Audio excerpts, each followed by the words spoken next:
Hey guys, what is up? Super K-Man Rocks here, and we are here for my LEC versus week number 2 overview and analysis video. It's week 2 of the winter split here. We're getting our second taste, I guess, at where a lot of these teams are standing in these best of ones, getting a much clearer idea. Only 3 games per team in week number 1 left a lot of questions for me, and I think for a lot of other analysts and fans out there as to where these teams were landing, and I think we got a much better idea, and we even saw quite a bit of change from week number 1 in terms of how things ended up breaking down, both for good and for bad, for a couple of teams, as we're going to see throughout this video. I'm super excited to go over everything that happened in week number 2. If you are as well, let me know down in the comments section below. What did you expect from week number 2? What did you expect from these 3 days? And did it live up to your expectations, or were you perhaps surprised by some of the outcomes? Again, I'm always curious to know, where you guys are landing, what you guys are feeling right now in terms of the LEC. I know it's been a pretty chaotic start to the year with those 2 extra teams and the extra games that are being played, but we're definitely learning a bit about the general vibe of, I think, how scrims are going in the LEC and just where the confidence level is at for quite a few of the teams at the top of the totem pole, so to speak. So let's go ahead and get into it. Again, quick announcement at the start here. I'm not going to plug this too much. I'm still casting for LPL English. You can find the links to that in the description. I cast a couple of days ago, technically a day and a half ago, for 2 series at the end there, and you can check out that VOD, but I highly recommend you just subscribe or follow on the YouTube or Twitch, whichever one you prefer, and you can catch me casting games live, as well as some awesome LPL action that's been happening all year long. So that's the plug. With that out of the way, let's go ahead and jump into the actual content of the video itself. If you are new here, what we're going to do is go game by game, talking about the advantages and disadvantages that each team was able to generate. I'll be giving a player of the game and a dud of the game for each individual game that we cover, and at the end of the week, I will be giving a player of the week and a dud of the week to tie everything into a nice, neat little bow. As per usual, we're going over everything slide by slide, which means a lot of best of ones to cover. 18 best of ones in this week to cover. This will be the second of 3 weeks that we do have that format, so I'm going to be a little bit quicker, hopefully 4 to 5 minutes in terms of how quick these are going. I'll go over for some, maybe I'll even go under for some. That's probably not going to happen, I yap, but if you are new to the channel, this is going to be more of a podcast-like format. Stick around, it's going to be quite a long one, but starting with day number 1, we kicked off our week number 2 with a matchup between Los Ratones and GIANTX, and this was a blowout. This really isn't a game that I think there's a lot to kind of take away from, other than, just overall LR look quite outclassed through their first 4 games. They start 0-4, and they don't look particularly good. GIANTX continue to look good after a strong week number 1, but, there were some questions about GIANTX. I got them in my comment section. I brought this team all the way up to number 6 in my power rankings after not really having them ranked all that high, and a lot of people were telling me, hey, you might have been closer to being right in the power rankings. We'll see how that plays out over the rest of this week. This was definitely their easy matchup of week number 2, but they make it work. They end up coming out here and dominating to pick up a victory. This was sub 25 minutes, just complete decimation. They dominated in specific parts and specific lanes, and I'm excited to talk about that, but I guess we can get into that now. Player of the game is very obviously going to Lot on the top side. This was a phenomenal top lane performance, and quite frankly, one of the biggest top gaps you will see in the LEC across this year. Not a good showing from Baus, and generally speaking, I'm not going to say that it seems like the formula is out a bit right now on Los Ratones, but obviously Baus has a bit of a specific playstyle and a specific champion pool, and we've seen a lot of teams start to target that. We've seen a lot of teams start to pick lane-dominant picks that can really scale into the late game relatively easily. Things like the Gnar, and I think Gnar in particular looked really good for Corp and Kana against Los Ratones, and obviously it looks great for Lot here in this one, but Baus just doesn't really have a clean answer if he's going down so much in lane. This guy was 2,000 gold down, and there was basically no intervention from anyone on the top side of the map. It truly was just a 1v1 dominant game for Lot, and you want to give him a lot of credit for that. Obviously, Baus, I think, is not adapted to playing in the LEC particularly well up until this point. He wasn't great in week number 1. I don't think he was the biggest problem, but I also don't think he was very good. But Lot, he's a player that I think has shown some interesting traits at times in the LEC. It's just not been particularly consistent. What I really liked out of him at the end of the year is it felt like he really combined a lot of the, I guess, weak side prowess that we kind of expected to see out of him when he first came up, and we were talking about him as a prospect. He combined that with the surprise that we got in the winter at the beginning of last year, where he was like actually really good in lane and could generate a lot of leads and was playing a lot of carries, all of that stuff. It felt like it was coming together at the end of last year. And it does seem like that's carried over. It seems like he's a decently versatile player that has a pretty high skill set floor because of his mechanics. And overall, it's just really fun to watch. You know, I'm not going to say Lot is a superstar, but there are a lot of young top laners, or at least inexperienced top laners in the league right now. And he has to be considered at the very least one of the more interesting ones of that group, which I don't think I was expecting with all of the new faces coming in 2026. This bot lane continues to be excellent. June in particular was great in this game, as per usual on the Recon. This guy is just one of the best supports in the entire league, certainly one of the best supports in the West, and it's insane that it took people, you know, basically up until now to really recognize just how good he is. I think this team, obviously, in the offseason was able to recognize it, holding on to him even when Razork was on the table as a potential trade option.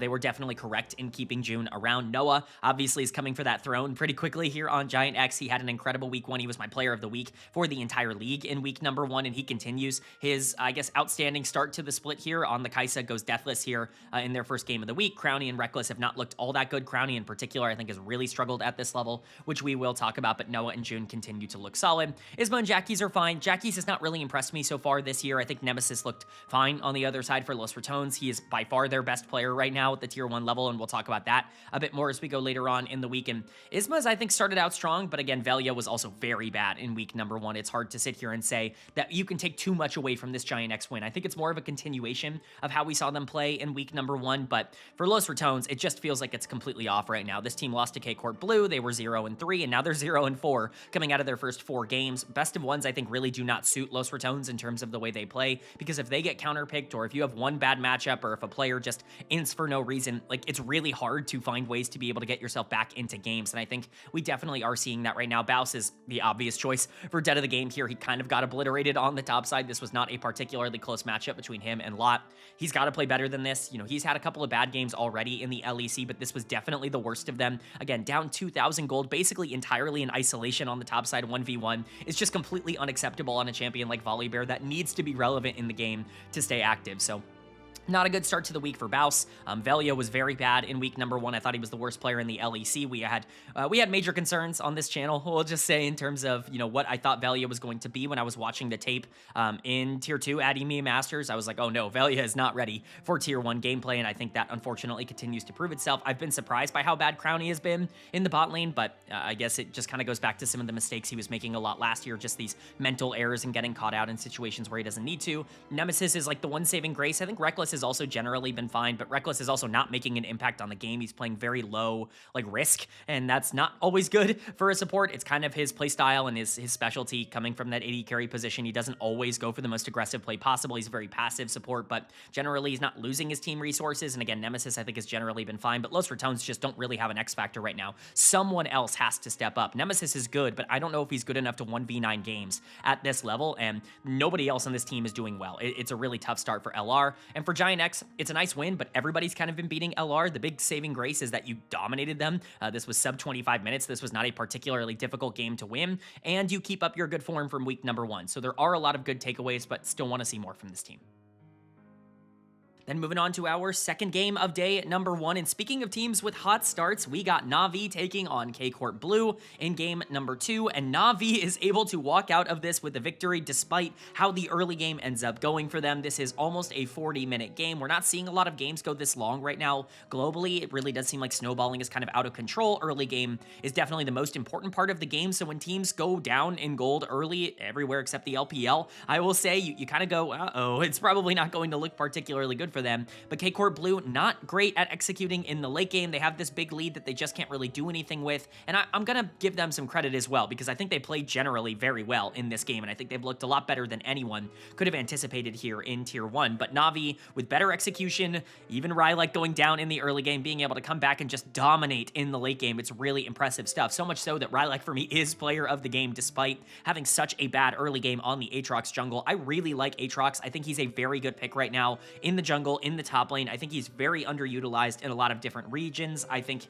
his top lane matchups aren't perfect in terms of what is super meta, but I do think if you can get him into that spot in the late game where he can take over, his early game ganks are still relatively fine. You know, if you want to try and play that out, he's just a monster at being able to accumulate resources and push them out in the late game. So I think Rylek being kind of the only player in Europe right now to really capitalize on that is really interesting, and it's really working for him. But victory lap time, is that kind of the way that we want to go with this right now? I told y'all that Rylek was going to be incredible. I know that there was some pushback. I have a feeling most people were pretty confident that this guy was going to come in, and I'm not pretending like I'm the only one who saw Rylek as being great, but I had him as a top 6 jungler day #1, like without any sort of like prediction. I think that was like a floor for Rylek with this jungle class, and I think he's kind of lived up to that. This guy is incredible, and you want to compare him to a lot of the other big star junglers that have come up from tier 2 to tier 1 over the past couple of years. The two that I think of are both on G2, Yike and Skewmon, that I think we're getting so much hype coming into tier 1. I think Rylek has been better in his first couple games than either of those two were. Now, obviously, I'm not saying that he is going to progress at the same level, because I think organizationally, it's just hard to predict that Rylek is going to be on the same trajectory here that he would be on G2. We just have no idea what this coaching staff's trajectory is going to look like. They've been in the league such a short amount of time and been given, so little to like actually, determine their development track off of. But Rylek, from a pure talent standpoint, is one of the best players that we've seen from tier 2 in a very long time, and he continues to prove it. Again, even when he goes down in the early game, he's so much better at executing in late game team fights that he's able to take situations that look really bad for his team and turn them around. I thought he was excellent in the end game, and certainly the most relevant player on Navi in their team fight phase. I think Poby was pretty darn close though, and Poby didn't have quite as bad of an early game. Kamalu actually played this laning phase really well on the Akali, and I do want to give him a lot of credit for that. He's a player that I've really, been soured on. I think I was never really that high on him, so I guess it's hard to be soured on him. But Kamalu was a player that I really was not into on Team Heretics last year. I thought he actively was limiting their upside in terms of their ability to win games. That being said, I think he had an okay laning phase here, and Poby, needed to kind of bounce back in the later part of the game, especially because his jungler was in a bad spot, and Poby did so. I thought he did really well in the later parts. His damage on that Azir was massive. He made a couple of nice plays, some good ultimates. Overall, I think Rylek and Poby as a mid-jungle duo, they were the reason I was excited about this team in the first place, and that is coming to fruition. But the rest of the team is also playing better than expected. Mainter, I thought, was fine on the Scion. One of his weaker games, I would say, so far at the LEC level, but still a good one. Not really something that was terrible. He's just really exceeded expectations for me at the start of the year. Samd and Paris obviously were solid as well. Samd has a great KDA that mostly comes from the end of the game. I think Hazel was better than him in terms of the way that this game ended up playing out. I'm still not super sold on Samd as like a player in isolation, but I do think Paris has kind of taken that leap back into being a lot more comfortable, kind of what we expected to see out of him when he came out of tier 2. Overall, nice win for Navi, and it's really not that bad of a loss for KCB. I don't think this team is really expecting themselves to be competitive or to make the playoffs or to really do anything like that. I think they just want to gain some confidence and kind of show that they are all players that deserve to be considered for tier 1 in the short term, and they're absolutely doing that right now. I know I'm giving dead of the game here to Yukino in the jungle, but he's been by far their best player so far at the start of 2026. I've been very vocal about that. I was very much praising this guy in week #1. Even in the games that they were losing, it really felt like he was doing a good job of being able to kind of generate resources and push the game forward for his team. I just don't think he made good plays in the back end of this. I think the Jarvan really needed to be a force to find and lock down priority targets, and he just couldn't really do that. The Aatrox was a little bit too out of control, and I think he actually made some decisions that I think really lost his team the game and really pushed things out of control. He was not one of the better performing players in this one. To me, he was the weakest player on KCB, although I do think it's, not so cut and dry, right? I don't think any of the 10 players on the Rift here today were bad. Yukino had a very good early game on the Jarvan, really got a couple of his teammates into good positions. Tao and Hazel I thought were excellent here today, and Kamalu was very good in lane. Again, I'm not trying to take anything away from Yukino, but someone has to get dead of the game, and unfortunately it just kind of goes to him for some of those late game decisions. Again, Tao and Hazel I thought were excellent in the top and bot lane respectively. They were the two best players on the team here. Tao has really impressed me, and Hazel obviously, both of them coming up from tier 3 immediately to tier 1, having no time at tier 2, and I think they've looked solid. This was Hazel's best game by far. I don't think he was great in week #1, so I'm not willing to sit here and say that everything is kind of just figuring itself out for him. I thought Prime was really good in week 1, but Hazel, I think at times was just a little bit too slow. Wasn't exactly the priority for where they wanted to put resources, but Tao, I think, has looked incredibly solid. In the matchups where he's going up against players that are recently promoted from tier 2, he's looked very good, and that gives me a lot of confidence that he can be a really interesting prospect for a little while into the future. KCB look way better than I anticipated, even if they're not winning games, and Navi continue to win. They continue to start out their year incredibly hot. This is genuinely one of the better, like, mid-table teams in the league right now, and who knows, with some development, especially if Rylek continues to play like this, like, you might actually have a true, like, sneaky contender here. Then moving on to our third game of day number 1, and it's a bit of an upset here as we saw Team Vitality taking on Team Heretics, and Heretics are going to pick up a victory here. They're going to move to 500 at 2-2 after what was kind of a terrible week number 1, if we're being entirely honest, and they looked much better here in this second week, or at least in their first game of the second week, but it's classic Vitality to come out and look okay in week number 1, have some up and down moments, and then randomly lose to Heretics. It's just the way that things are going to go for this team. I don't want to continue to belabor the point that I put into my primer over and over and over again, but I am going to continue to talk about it. This team will lose to the teams that are at the bottom of the standings, and they will beat the teams that are at the top of the standings. It's just the way that it goes with Humanoid, with Karzi. I imagine Nako's kind of built in that mold as well. You just have to start accepting it. If you're a Vitality fan, that this is going to be your identity throughout this year, is that you have no consistency. You are always going to look like the most random team in the entire league. So let's go ahead and talk about it. You know, this is a very weird game. Ice ends up 11-2-1, but he goes into like the end game with only 1 kill. He gets 2 pentakills in the back end of this game on the Aphelios. It's very strange. I think a lot of people would give him player of the game just because he got 2 pentakills, but you know what? He wasn't player of the game. Stend was obviously player of the game. I don't think there really is any debate here for me. His Thresh was by far the most relevant champion on the entire Rift throughout the entire endgame, even throughout a lot of the mid game. He had a phenomenal performance here, and we really wanted to see this. You know, Stend was a player that I don't think started out all that well in week number 1. I think a lot of Team Heretics kind of looked disconnected. I think Sheo, Ice, and Stend were not linking up to find anything productive. Saren was not, you know, winning in the mid lane. Trayson looked okay in their 1 win, but did not look good outside of that. You know, there were some things wrong, I would say, with Team Heretics in terms of, you know, what the expectations were. It's good to see that Stend is getting back on track, getting a lot closer to what he was performing like last year in 2025, especially towards the end of the year, where it felt like he really was locking in and becoming a pretty critical and important piece for Team Heretics to, you know, stay relatively successful. I think we saw a lot more of the best version of him in this game than we did at any point in week number 1. So the Thresh as a big playmaker, being able to move around the map, it's a really good sign. Again, I do want to give Ice some credit. I mean, this is Ice. Like, this is the thing that he does at a really high level, is he picks a hyper carry like Aphelios and he just waits until late game to get a couple of pentakills in team fights, and just like that's the way he wants to play the game. That's why I assumed Team Heretics was going to be one of the slower teams in the entire league in terms of their pace, because Ice kind of necessitates that in the way that he plays, because he is so slow in the early game. They weren't that in week number 1. I think they were that so far in this game in week number 2. So exciting to see that they feel like they found a better identity for the players they have at their disposal. Saren, Sheo, and Trayson were fine. Trayson, I think, had a couple of nice plays on the Cassante. Sheo was mostly just there for Mundo support, and Saren, I still don't think is playing particularly well right now in the LEC, but Heretics at least look more competent here than they did in the first week. And then for Vitality on the other side, this is Humanoid's 3rd dud of the game in their 3 losses. It just feels like every single time this team coin flips and loses, it's Humanoid who looks the worst. I think draft has a lot to do with it. I think this is a really tough game to play. You're playing into Mundo, Cassante, Thresh, like 3 really big, beefy boys that are clearly going to be looking to teamfight around the Rise and the Aphelios, and you pick Talia Kalista. You need to snowball this game so out of control, like so insanely out of control, that there's no way for Heretics to play, and they just weren't capable of doing that. Like, there's no way you're ever going to have the damage to ever win a fight if you are even close to neutral in the mid game, and the game was just too slow for them to do that. I think this is a very risky, greedy, and unnecessary kind of draft coming in from Vitality, and I think Humanoid was the one who kind of got punished the most. I think Karzi did okay at being able to generate leads in the early game, but again, a lot of that was Stend being a playmaker and moving around the map and doing other things. It just kind of is natural in this game that the Talia Kalista don't really have any priority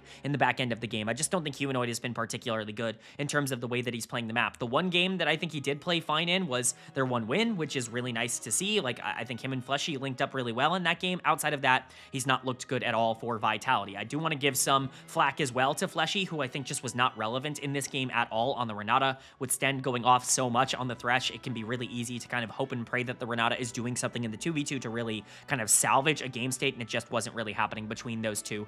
Everybody else was fine. Like, I don't think it was necessarily Nako, Linsas, Fleshy, even really Humanoid or Karzi that really let the team down in a major way here. I just think it was going to be almost impossible for them to win this game if it went to the 30th minute and they got to a point where Aphelios could just kind of front-to-back team fight, and that's exactly what happened. Vitality are still a team that is way too inconsistent for their own good. They're number 8 in my power rankings for a reason, but Heretics might have been a bit undervalued. I'm curious to see what happens the rest of this week. I'm not going to overreact to one best of 1 when they weren't particularly good in week 1, but again, with such a small sample size, it's nice to already see some progression from this team. Then moving on to our fourth game of day number 1, and it's a nice bounce back, I guess, or a confidence builder if you want to put it like that. It was Shifters taking on G2 Esports, and G2 is going to pick up the victory here. G2 really needs to start like finding their identity in terms of the way they want to play the game. It's ironic considering that that is all I asked them to do last year. It felt like forever. Like all I was saying, every single G2 review in 2025 was like, this team just needs to figure out who they want to be, what kind of game they want to play, and they kind of settled on it in summer. It felt like they really started to go, it doesn't really matter that we're not a good early game team. If we just get into the late game, we can outperform everybody in the LEC, and so we're not going to play particularly fast. It's going to go a lot slower, and we're going to make sure that we can control the game from there. It feels like they've kind of run back a lot of their problems from last year. Now, part of that is top lane has not been good in lane. Broken Blade has really been getting outplayed in the 1v1. We'll talk about that a bit in this game, and then I think bot lane has also been a bit of a problem, but neither of those things particularly affected them in this best of 1, which is really good to see. Shifters, I think, had a good week number 1. They obviously have problems in terms of what they're built like, but I do think Nuke and Rooster in particular looked as good as advertised. Trimby and Paddock, I think, had good chemistry as a duo. It was really just Bukata that came out in week number 1 and looked bad, and while he was awful in this one, and he definitely is going to be dead of the game, and we'll talk about him a bit more, it was far from him that was the only problem on Shifters, which is a bit concerning. So let's get into it. Player of the game kind of has to go to Skewmond. As much as I'd love to give this to Labrov in the support position, to me, this is Skewmond in the jungle that is really separating himself. I think the jungle diff in this game was just a little bit too big for Shifters to be able to overcome. And you know what? Skewmond is like the only player on the team right now that's actually playing well game in and game out. He was good all 3 games in week number 1, and he comes out here and has 100% KP at the start of week number 2. Like, Skewmond is actively carrying G2 at the moment and keeping them afloat. Obviously, I know that there are a lot of players on this team that are going to turn their form around. It's really just Caps, quite frankly, actually, that I have confidence in being like a guaranteed really good. Like, I just would be stunned if Caps turned into a player that is not like the best player in the league at some point in 2026. But Caps and Skewmond really need to be kind of the guys, because Broken Blade, while he played well in this game, wasn't exactly dominating the laning phase. Rumble into Cassante is a matchup that we've seen a lot of, Eastern top laners demolish. I think that is a fair way to put it, that the Rumble can really abuse tanks in a really aggressive way. And it felt like Rooster was definitely the best player on Shifters in this game, and then Hansama and LeBron pick Kai'Sa and Rakan and somehow win lane against Ezreal Karma. It's a nightmare for Shifters that we will talk about in a little bit, but Skewmond really is the player that's bringing everything together. The assistance that he was capable of showing bot lane and really being able to facilitate a lot of fights in the mid to late game, like, he was excellent. He was a part of everything that they wanted to do, and very quickly he's becoming the main character of G2. Not only are they playing his style of game, which is a little bit slower and a little bit more focused on team fights with things like the Rumble and the Kai'Sa, but he is the one that is facilitating basically every play. He's kind of becoming the face of G2, at least in terms of their on the Rift gameplay. Got to give credit to the bot lane. Again, I'm the biggest Hansama hater in the world, it feels like, but when Hans and Labrov come out on Kai'Sa and Rakan and just win lane against Ezreal Karma, you got to give them a lot of credit. I think a lot of that was Labrov, and I think he had an excellent game on the Rakan in terms of the initiations, but Hans did everything he needed to do. He followed up on those engages perfectly, and G2's bot lane as a unit was definitely better today than Paddock and Trimby. I think the most impressive thing is that they were able to do it early in the game, which is not something that they have done consistently as a duo, even at their best moments last year when they were figuring things out in the summer split. Broken Blade goes deathless. That's all you can really ask of him at this point. He's had a really bad start to the winter split here, to the LEC versus, and hopefully he can start, getting back on track again. I want to see him actually lane a little bit better, because Rooster was more than fine in this game on the Cassante in a matchup that really should be punished a lot more by the Rumble player, but it just didn't really happen. And then Caps in the mid lane also making some mistakes here. I think Nuke was fine on the Azir. Caps still needs to kind of rein in some of those mental errors that he has shown throughout his career, and obviously I'm not going to sit here and say that Caps is a perfect player, but we know he can be a bit better than what he is playing like right now. It really does feel like it's Skewmond's team for G2, and we'll see how far that can take them, but for Shifters on the other side, it is very clear where the issues are. I mean, Bukata is just very much not looking like an LEC caliber jungler, and that makes this team really hard to predict and anticipate, because as much as I do think the solo laners are playing well, like Rooster was good in this game, Nuke was good in this game, I think both of them are kind of living up to expectation. If your jungler is this bad, like if he is actively just one of, if not the weakest jungler in the entire league, it's going to be really hard to win games, really no matter what. Bukata was just awful, and he was bad in week 1 too. 1-6-1, was completely out-tempoed, had no early game pressure on the the Xin Zhao. Like, this is a matchup you need to put the pedal to the metal on. You need to play around your bot lane, and you need to make sure your game is not shifting away from you, if pun is allowed to be intended here. Bukata just has no presence on the map at all. Like, I think that is the way to put it. Presence is probably the best word I can use, because he's irrelevant. He's completely invisible for a majority of the game, and when he does fight, it's almost always poor. He's looked really bad out of the gate here. Paddock and Trimby also had by far their worst game as a duo here. I have a feeling things are going to turn around for them in that regard. Paddock is just kind of feast or famine, but this is a game that you draft the Ezreal Karma to smash the 2v2 in, and when you get behind in the 2v2 as that lane, it's basically doomed. I think Trimby in particular had a pretty bad game here, but like I said, I don't think the solo laners were all that bad, and I still think some of the positives we saw from Shifters in week 1 are still here, and at the end of the day, this was an expected loss for this team. You're not really expecting them to come out and beat G2, even with G2 playing as weak as they did in week number 1, but Skewmond being able to keep G2 afloat, the bot lane stepping up in this game. If they play more like this, I'm going to start getting a lot more interested in G2 again. I just need to see it be a little bit more consistent than maybe what we've seen in week number 1. Then moving on to game number 5 here of day number 1, and it was a matchup between SK Gaming and K-Corp. And K-Corp are going to dominate and pick up the easy victory here. SK just look bad. Like, there's no real other way to put it. They look like one of the worst teams in the LEC. I have them ranked number 9 in the power rankings, and with Team Heretics picking up a win on day number 1, is it crazy to say that they are the worst of all of the real LEC teams, like the non-Los Ratones or K-Corp Blue? Like, it really is that bad for SK Gaming right now, and K-Corp kind of proved that. You don't want to overreact to one game against one of the best teams in the entire league, but it certainly is just a bad look for an SK team that is found their identity in like the worst way possible. Like, I know exactly who this team is, and it's not good. I think that is the worst thing I can say. It's not even that they're lost for the way that they want to play the game. They're playing it exactly like they want to, and they're getting destroyed doing so. But for K-Corp on the other side, this is the kind of performance that I kind of was hoping to see out of them in week 1 that we didn't really get.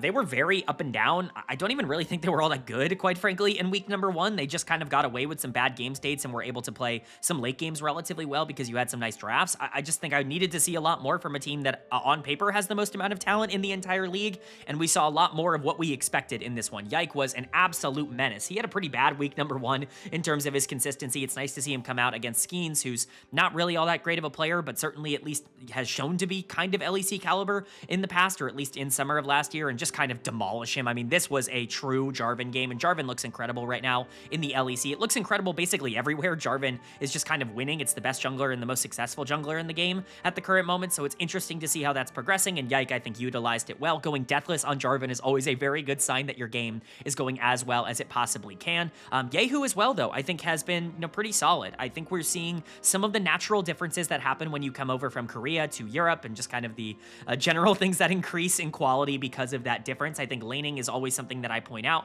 Things like team fighting, I think, are generally a little bit easier to say, okay, this guy was good or bad at team fighting in the LCK. He's probably going to be good or bad at team fighting in the LEC in a similar way. But laning, almost always, you go from the LCK or even the LCK Challengers League and you come over here to Europe, and it almost always gets better. We've seen that from almost every import where their laning stats just get a ton more consistent. I think, most recently we've seen that out of someone like Rooster coming into the top side that we kind of expected that to happen to, but I think he is a good example. Poby, I think, is a great example of that. Someone who was a very average laner at the LCK Challengers League level has become a great laner at this level because the laners, quite frankly, in the mid lane here are just not nearly as good. And for Yehu, who was in the LCK for a considerable amount of time, now that he gets to go up against the leader instead of playing Faker and Chovy and BDD and all these players every single week, I'm sure it's a breath of fresh air for his mental to kind of come over here to Europe, and he's making the most of it. I thought he had a great game. He was really solid here on the Azir, and I thought he played well. Kaliste and Busio were solid on the bot side. Mickey X is running it down, and Busio was certainly not running it down in this game, and Kana was also fine on the top side. But really, for me, this was a jungle mid game in terms of how things broke down. Yike was incredible, and Yehu, I thought, was there to capitalize, both of them going deathless and kind of being the centralizing figures here for K-Corp was a really good sign considering how they played in their first 3 games. As for SK on the other side, there's really just not a lot to go over with this team that we don't already know. I already said it. We know exactly what this team is in terms of their play style, in terms of how they want to approach the game, and just generally what they want to do, and it's not working. Mickey X is throwing every single game away by saying Leader is like the guy that I need to prove to everyone right now that Leader is an LEC caliber mid laner, and I'm going to do so by camping his lane over and over again and constantly trying to skirmish and getting him into a good spot. And Leader was awful in this game. He continues to look like a bad mid laner, even with one of the best supports in the league giving every resource he possibly has to make sure that he looks good. It's insane how bad this experiment is turning out, and we all could have predicted this. Leader is dead of the game. His echo was awful. It's really funny in a fight to watch Leader dash in with his E, get one auto off, and then have to ult out because there's literally nothing else he can do. He was entirely useless in this game. He got beat in lane. He was terrible out of lane. There's nothing else to see. I'm sorry, this guy has just not been very good. There are going to be games that we probably have of him throughout the rest of not only like this split, but maybe throughout the rest of the year, depending on how big of a leash SK Gaming gives this version of the roster where Leader looks good in isolation. But what we have seen is that when teams are able to target Leader with any sort of like consistent pressure, he just cannot survive. And I don't think that is something that is going to get better. We saw that as a problem for him when he was on Astralis back in the day as well. Like, it's just not an LEC caliber trait that he has, and he doesn't have the mechanics to really make the most of it. He's not getting big leads in the early game to get away with the fact that he can be targeted inside lanes and in team fights because his positioning is bad. He's just not an LEC caliber player, and Mickey X is suffering for it. I mean, this is the worst Mickey has looked in years. I hate to say it, but man, that odd even year thing is really coming true again, and I know the circumstance kind of necessitates that is going to look a little bit different, but let's not forget, I should say, 2024 G2 Mickey, when he was surrounded by good players and still was running down games. 2022, obviously, on Excel was a year where you kind of expected him to perform under his own weight, but like, Mickey is just not doing well. Like, he looks terrible. He's making bad decisions. He's throwing games away to get resources into the hands of players who are way too far behind. These are not mistakes that he's normally making. You have Yopa on the bottom side of this map in the AD carry role on a hyper carry in Jinx, who is generating resources. He looks like the best player on this team, and Mickey completely abandons him to try and salvage the game for his buddies on the top side. It's laughable how bad this SK team looks and just how bad their shot calling and their macro and their general approach to the game right now is. I do not see this team doing anything if they continue to play like this. And K-Corp on the other hand, I think we gave some benefit of the doubt to in week number 1, and they're paying that back out here in week number 2 because they look great in their first game. Obviously they were still 2-1. It's not like they completely got rolled over or anything, but their loss was a bit concerning, and I put them out of number 1 for it. They're certainly making a case to be back in that number 1 spot. But that's going to bring us to our 6th and final game of day number 1 here, and it was a good one. Top 4 teams going against each other is always interesting. It was Movistar KOI taking on Fnatic, and Movistar KOI is going to pick up the victory here. This is no surprise to anyone who watched week number 1 or how these teams ended up starting. KOI was pretty clearly the best team in the LEC in the first week, and I feel pretty confident being able to say that, taking down G2 and K-Corp in week number 1. Now they take down Fnatic. Their biggest rivals are all wins for them, and they should be on a pretty fast track to being the best team in the LEC as long as they keep their pace up. That being said, Fnatic still has some things they need to figure out. This is not like a clear top 4 team. It really does feel like there is a lot of room at the top of the standings for teams to potentially break through because teams like Fnatic really have not figured everything out just yet with their new rosters. So let's go ahead and get into it. Elyoya is once again going to get player of the game for me. This guy has been outstanding at the start of this split. Pretty clearly the best jungler in the league right now, and that's really exciting for KOI fans. It's not like you're I guess, not used to him being great. I mean, he was the best jungler in the league for many years, from like 2023, 2024. Like, you're talking about Elyoya very clearly being the best jungler in Europe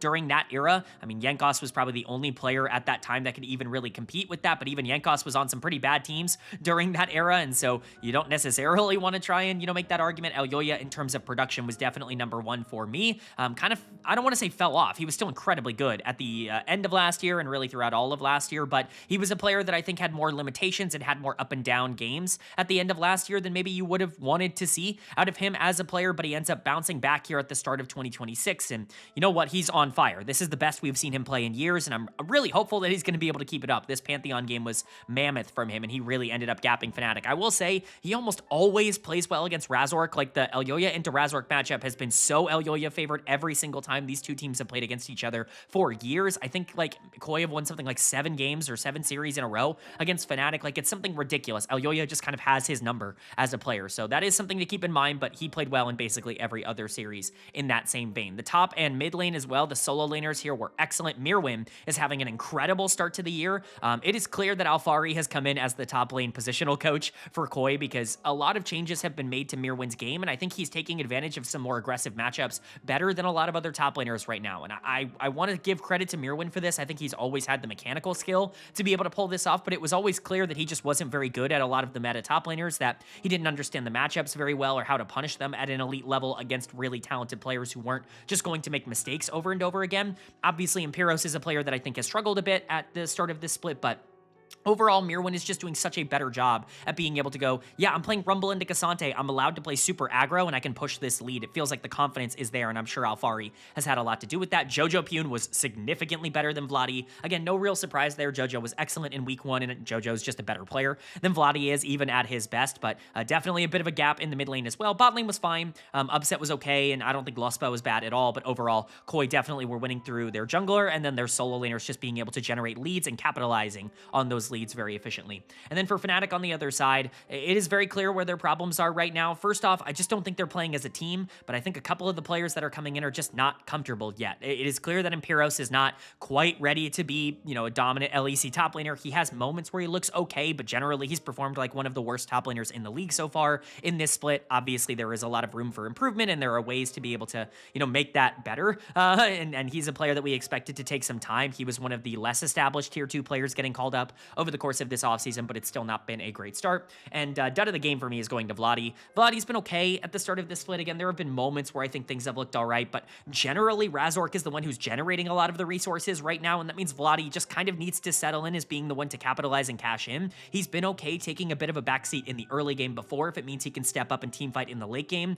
The team fighting's just not good, and quite frankly, the laning is not good enough. He's not surviving in lane right now. He's going down by pretty large amounts, getting solo killed in side lanes and in mid lane, and it's just looking kind of bad. He's been pretty susceptible to a lot of aggressive plays. I imagine he will settle in. Again, he's a player who has in the past shown that he can play a little bit more of a slower paced, like less selfish style, but there have always been some concerns that the Fnatic mid lane position is just cursed right now, and Vladi's certainly not helping that case. Again, I don't think Upset and Lustba were bad. Razork was trying to make plays on the map, but Elyoya was definitely a lot more active, and he was much more clinical with the plays that he was making because KOI was able to control a lot of the tempo in the solo lane. So I'm not going to put that on Razork too much, but the solo laners for Fnatic kind of got gapped in this game, and then KOI was happy to take advantage of that with some great jungle play. They look excellent, like the best team in the league through 4 games. Obviously, very small sample size. You don't want to overreact here, but this is absolutely a team that can win the LEC right now. But then moving on now to day number 2, our middle day of the week here, and kicking off day number 2 was a matchup between Team Vitality and Shifters, where Vitality is going to pick up a big victory for themselves. They kind of needed this after day number 1. Losing to Heretics was probably not on schedule for what Vitality wanted to do, but picking up a win over a Shifters team that did look good in week number 1 is really nice to see. As for Shifters, like, this is the best possible example that I can give you, and I know LEC fans have constantly, like, dogged on me for saying this, but I don't know what else you want me to say at this point. The middle of the LEC is all the same. Like, we can do power rankings, we can talk about these teams in a bunch of different ways. There are, like, little things that separate these teams, but the reason that I think power rankings in particular for the LEC are just completely irrelevant is because once you get past, like, the actual good teams, every team has major weaknesses, and any of them can lose on any given day. It just is the way that it is. Shifters look the best in week number 1. They might even come out looking the worst in week number 2, and it's just the way that things go. Like, the pendulum will continue to swing, as I like to talk about, for their like general, vibe. And I think it's really just who's hot at any given moment, who you're putting at the top of power rankings like this. And that's not to say that Shifters' problems aren't solvable or that, there aren't things in here that are still encouraging, because I think this was still a decently encouraging game from Shifters. I hate to walk away from almost every single one of their games being like, actually, I think they're better than their record would indicate, but I do kind of think right now they're better than their record would indicate. They're just not good, right? Like, Vitality's not good. They didn't have some perfect performance here. They made a lot of mistakes, but they were better here today. And so we'll go ahead and talk about that. Like, hopefully things can get figured out for these two teams. Humanoid is going to get player of the game on the Zoe. He certainly was the one that they were spotlighting the most over the course of this game, and I think that it was relatively fair. He was the one with the biggest impact. I do want to give a big shout out to Knock. I really debated on who I wanted to give player of the game to between the Cassante and the Zoe in this one. Ended up landing on mid lane because I think Humanoid was just a little bit more important towards every play in the game. He affected the map, I think, a little bit more, and therefore I think he was more relevant in their win. But I think Knock was excellent in this game on the Cassante, and he is very, very clearly the best player on this team. I had some reservations about him individually as a player coming into 2026, not because I thought he was bad, but just more like, okay, your freshman year, your rookie year, you looked good in isolation. Your laning was really good, but you had a lot of moments outside of laning phase where it was like, why are you there? What are you doing? Why are you prioritizing trying to kill the backline as Cassante? Like, it just felt like there was a bit of disconnect in terms of the way that he needed to play at a professional level that could be cleaned up, right? Like, these are things that generally you can clean up relatively easily with practice, with good coaching. And I wanted to see him be able to make that. He was the player that I think I said in the primer, like lower overall rating than maybe some people would expect, but like the highest potential rating in the entire game, like that kind of thing. And he's really starting to make those strides. I think he's been excellent at the start of this year. He was just better than Rooster. He might be a top 3 top laner right now in the LEC. He really is that good. But Humanoid, again, I want to give him some credit because he was pretty bad in their losses. It's been the Humanoid experience. In their wins, he looks proactive. He looks like he's doing things on the map when he goes down in gold, and when the team is losing, he is awful and he's completely useless and he's not really playable. It's the Humanoid experience. I think anybody who's followed Fnatic over the past couple of years is kind of familiar with this trend. Not to say that, you know, I'm not taking anything good away from this performance, just more so like I'm not expecting Humanoid to just all of a sudden be good from here on out. Like, it's just not how he plays the game. Carzzy and Fleshy, I think, have generally been fine. Carzzy's actually had an okay start to the split. It's ironic that he's kind of become more stable because they brought in a mid laner who's so much more chaotic than him. He's had to really lock in on the bot side, but I think it's been good for Vitality in terms of their ability to play around other lanes that aren't bot lane, because Fleshy really is a player that I think is benefiting a lot from being able to move around the map and kind of be that facilitator in the mid game rather than just playing the 2v2 and kind of babysitting AD carry like he did at the end of last year. Linsauce is also fine. Bukata is not good, and so it's hard to really get a full judge of Linsauce, but overall, Vitality just looked fine in this game. Plenty of macro mistakes. Their macro is bad. Like, they really do not know what they're supposed to be doing on the map. But again, Knock Knock goes really good right now, and I think they have, like, mechanical talent, and especially in the LEC, where a lot of the other middle table teams are just not good macro-wise either. You can probably get away with some mistakes in the way they did here.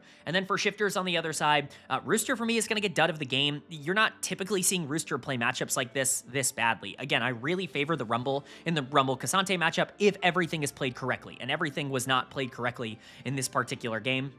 And I think the reason that that's so frustrating is because Rooster has done a really good job, I think, at playing stable on the top side and really not making a ton of mistakes, being really solid in generating leads, not really having the biggest impact outside of that. That was always something that we wanted to see more of with him, but doing a really good job in lane at being able to generate things. Again, he reminds me of Photon. I think they're very similar players in the way that they play the game, but he just did not have that laning prowess here. The Rumble was not nearly relevant enough, and Knock definitely had a better game. Bukata was fine, which is concerning because Shifters usually loses because Bukata is the worst player on the Rift, but in this one he certainly was not. He was not the weak link, and he still really couldn't be capable of doing anything, we'll just say. I think the Vi-Swain mid-jungle duo is maybe something I would not particularly advise towards. I think Swain is playable. I do not think Vi-Swain is particularly playable, and Paddock and Trimby go for a strong 2v2 to try and punish Carzzy and Fleshy.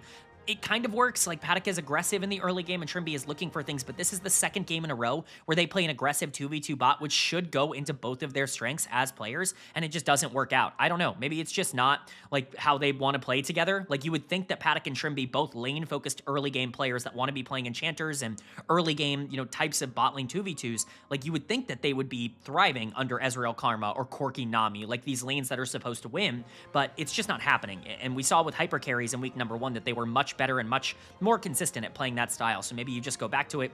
Nuke continues to not be the problem, but there's only so much you can do on the Swain. Shifters just look like a team that is very beatable. They have good talent, and overall, I think that they're, you know, fine, but, you know, their macro is bad, and when they don't get great performances out of the players that kind of need to step up, like Rooster and Trimby, that I think were good in week number 1, but aren't as good right now in week number 2, then they're not going to win games. It's really simple with their calculation. And for Vitality, you know, great. You won a game, like here against Shifters, you lost against Team Heretics. Like, there's just, and for every good piece, there's a bad piece, and their macro in this game continued to look quite bad. So as much as I'd love to be in on this team, I think this is yet another inconsistent win for them. Then moving on to our second game of day number 2, and a predictable outcome with how things have gone so far. It was SK Gaming taking on Navi, and Navi picks up yet another victory. This team looks fantastic out of the gate right now. It feels like everything is kind of clicking for an org that really bet on itself to identify talent that maybe had not performed the best at the tier 1 level in cases like Paris or even Poby, like to an extent. I think Poby was excellent last year on Fnatic, and I know they really wanted him or Vladi or whoever they could end up getting in the mid lane here, but being able to land on the top side as well with Mainter and Rylek, players that had performed really well at tier 2, and you just wanted to make sure you got the best out of them. Navi's plan is clearly working right now for them, and they are truly like one of the scariest teams in the league. They are pretty clearly like in the conversation for being top 5. And for SK, they're just bad, man. Like, I don't know what to tell you. Like, I actually do think that they are the worst LEC team right now in the LEC. Like, we see teams like Vitality and like Team Heretics, like they're putting up fights. Even Shifters, who were solid in week 1, Everybody else is putting up a fight. SK is not putting up a fight. That win over Fnatic feels like a complete accident at this point, and it just feels like a rage-fueled game for SK that they got off their chest, and now they're just going back to being a team that's not particularly good. So I guess we can talk about it here. Rylek is once again going to get player of the game. I'm sorry, man. Like, if I come off as too much of a Rylek glazer, then that's my cross to bear. This guy really is as good as advertised. I know I went to bat for him super heavy in the primer. I was super in on him last year. I was talking him up in the LEC videos, you know, before Navi even came into the league and signed him up. And then the moment they did, I was like, I don't care who you got in the jungle for 2025. Rylek is obviously the answer in 2026. And he is everything I thought he was going to be and then some. I get it. There are some playstyle concerns right now. He is really a team fight merchant in terms of generating his leads, but it's not like his mid game was bad here. SK Gaming really had no pressure in the early parts. And Rylek being a team fight merchant is totally fine when he's always 1v9ing team fights. Like when he is good enough to be able to generate advantages on his own, regardless of the game state in that phase of the game. The big problem I had with someone like Skewmon last year, who at the beginning of his tenure was also a bit of a team fight merchant, is that he was a team fight merchant on Maokai and on Sejuani and on these slower picks that really needed to control the game, and he kind of needed team support. This guy just 1v9s team fights on Aatrox and just kind of wins the game. You can't give Aatrox to Navi anymore. You got to permaban this champion out against this team because they will clearly punish you over and over for it. Paris has been awesome at the start of this split. You want to talk about somebody that I was all in on before 2025? It was Paris. Go watch my primer at the beginning of 2025, my winter split one. I was talking about how I would not have been surprised if Paris was the #1 support by the end of 2025. Boy, was that not what happened. Like, he was really, really bad last year. He had a lot of big negative moments, and I'm not going to say I was surprised that another team gave him a shot, but I think it really was a risk here for Navi, and it is paying off. He is starting to show basically every hint of promise that he had as a phenomenal player at the Tier 2 level. You know, again, I looked back on that BDS Academy team with Skewmon and with Paris both on it, and I was like, man, Paris is kind of the best player on this team in terms of the way they were playing in Tier 2. Obviously, Skewmon's been awesome so far this split, but Paris is starting to catch up to that as well. Samd was fine here on the Aphelios, did everything he needed to do. Yopa couldn't really stay in the game here on the Yunara with everything else going wrong. Poby goes deathless. Mainter is solid on the top side, even if Wunder has the counterpick matchup, and it kind of works out. Like, Navi's just good. Like, Rylek is so good, and Paris is stepping up. Poby has been as advertised so far in the mid lane. You know, again, Mainter, I think, is overperforming expectations. Even Samd, I think, has been fine for this team. Navi is genuinely a scary threat right now. And for SK, they're the opposite. Like Navi has been a team that has overperformed expectations. SK is just about as bad as anybody could have ever predicted them to be in terms of how they're playing right now. Whoever you want to give dead of the game to, up to you, man. You want to give it to Mickey X? I definitely considered giving it to Mickey X because he continues to just have bad engage after bad engage, looking for fights in bad situations. You want to give it to Leader because this guy can't even play lane at like an LEC level? Yeah, be my guest. This guy is behind in 1,000,000 XP every single game. It's like actually astounding. I'm giving it to Skeens because I think he was the worst player on the Rift. I think the jungle gap was pretty massive between these two teams. Skeens, I think, has kind of been going under the radar for how bad he's been playing, and I think part of that is because Leader and Mickey X are taking so much of the headlines, rightfully so, for SK, but Skeens has really regressed to exactly what we thought he was going to be coming into last year. Remember, this was a guy who was like a bottom TCL jungler getting picked up by SK Gaming and just randomly was good in summer of last year. That is not carried over. I mean, again, his laners are bad. Maybe his mid lane being unplayable is just too hard of a situation for him as a jungler, but he has not looked good individually. I think he's had a really bad start to the year. Yopa looks hard stuck on this team as an AD carry, as a rookie in particular. I'm not saying he's playing perfect, but he doesn't even really get the chance to play the game. And Wunder is by far the best player on SK Gaming. Like, he actually is able to generate leads on his own. None of that matters, though. Top lane is completely irrelevant if the rest of the map is falling apart. SK is a failure in their current iteration, and even, you know, we'll talk about how they end out their week. Like, they're playing teams that they need to be competitive against, and they're not competitive, and that is the problem. As for Navi on the other side, great. Like, they look excellent. There's really nothing else left to say this team. I'm buying in fully. They are top 5 right now in the LEC, and Rylek, I really do believe, like, just from a performance perspective, is not only, like, the clear-cut, like, rookie of the year front runner at the beginning of the year here, but he's also somebody that I'm, you know, talking about as a potential, like, top 4 or top 5 jungler right now. Like, that is how good he is playing. He is everything he was advertised to be, and then some. Then moving on to game 3 of day number 2, and we finally get a win for the last winless team in the LEC. It's Team Heretics taking on Los Ratones, and Los Ratones, LR, picks up their first victory of their LEC tenure here with a win over Team Heretics. Heretics cannot carry their pentakill form from day number 1 into day 2 at all, and you just have to be happy for the LR boys to be able to pick up a win here. I know it's looked pretty dire so far in the LEC, not that that was entirely unpredictable in terms of their form at the end of last year and just just the way that they had been playing as of late, the general difficulty of transitioning from tier 2 to tier 1 and having a full team of players that really needed to kind of show better form than what they were at the end of last year was not a good sign. But it's nice to see that their mental is good enough to be able to rally around, you know, themselves and kind of disregard what happened in week 1 and even what happened at the start of week 2 when they got destroyed in the first game of the week, and be able to come out here with a big victory. There is one player in particular that you need to give a massive shout out to, and that's Nemesis in the mid lane. I mean, he is the guy for Los Ratones right now. Like, it is not particularly close. Everybody else on this team is hoping and praying to be able to play at the same level that Nemesis is playing at right now. He is the only one who consistently looks like a tier 1 caliber player. I think Reckless has looked pretty good so far as well. His KDAs have been good, but generally that's because he's been very passive, like I said. But Nemesis has genuinely just been one of the better mid laners in terms of raw laning mechanics in the entire league, and that's a really good sign for LR. They need somebody like this to be able to step up and stay consistent. He's obviously player of the game. This was not particularly close. They don't even win this game if he doesn't gap as much as he did, because Sheo was in a good spot on the Jace, and Ice is on this Aphelios that he just needs one team fight to pop off on. Like, there really is like a clear-cut goal once again for Heretics, but LR just didn't let them get there in terms of the way that this game was set up.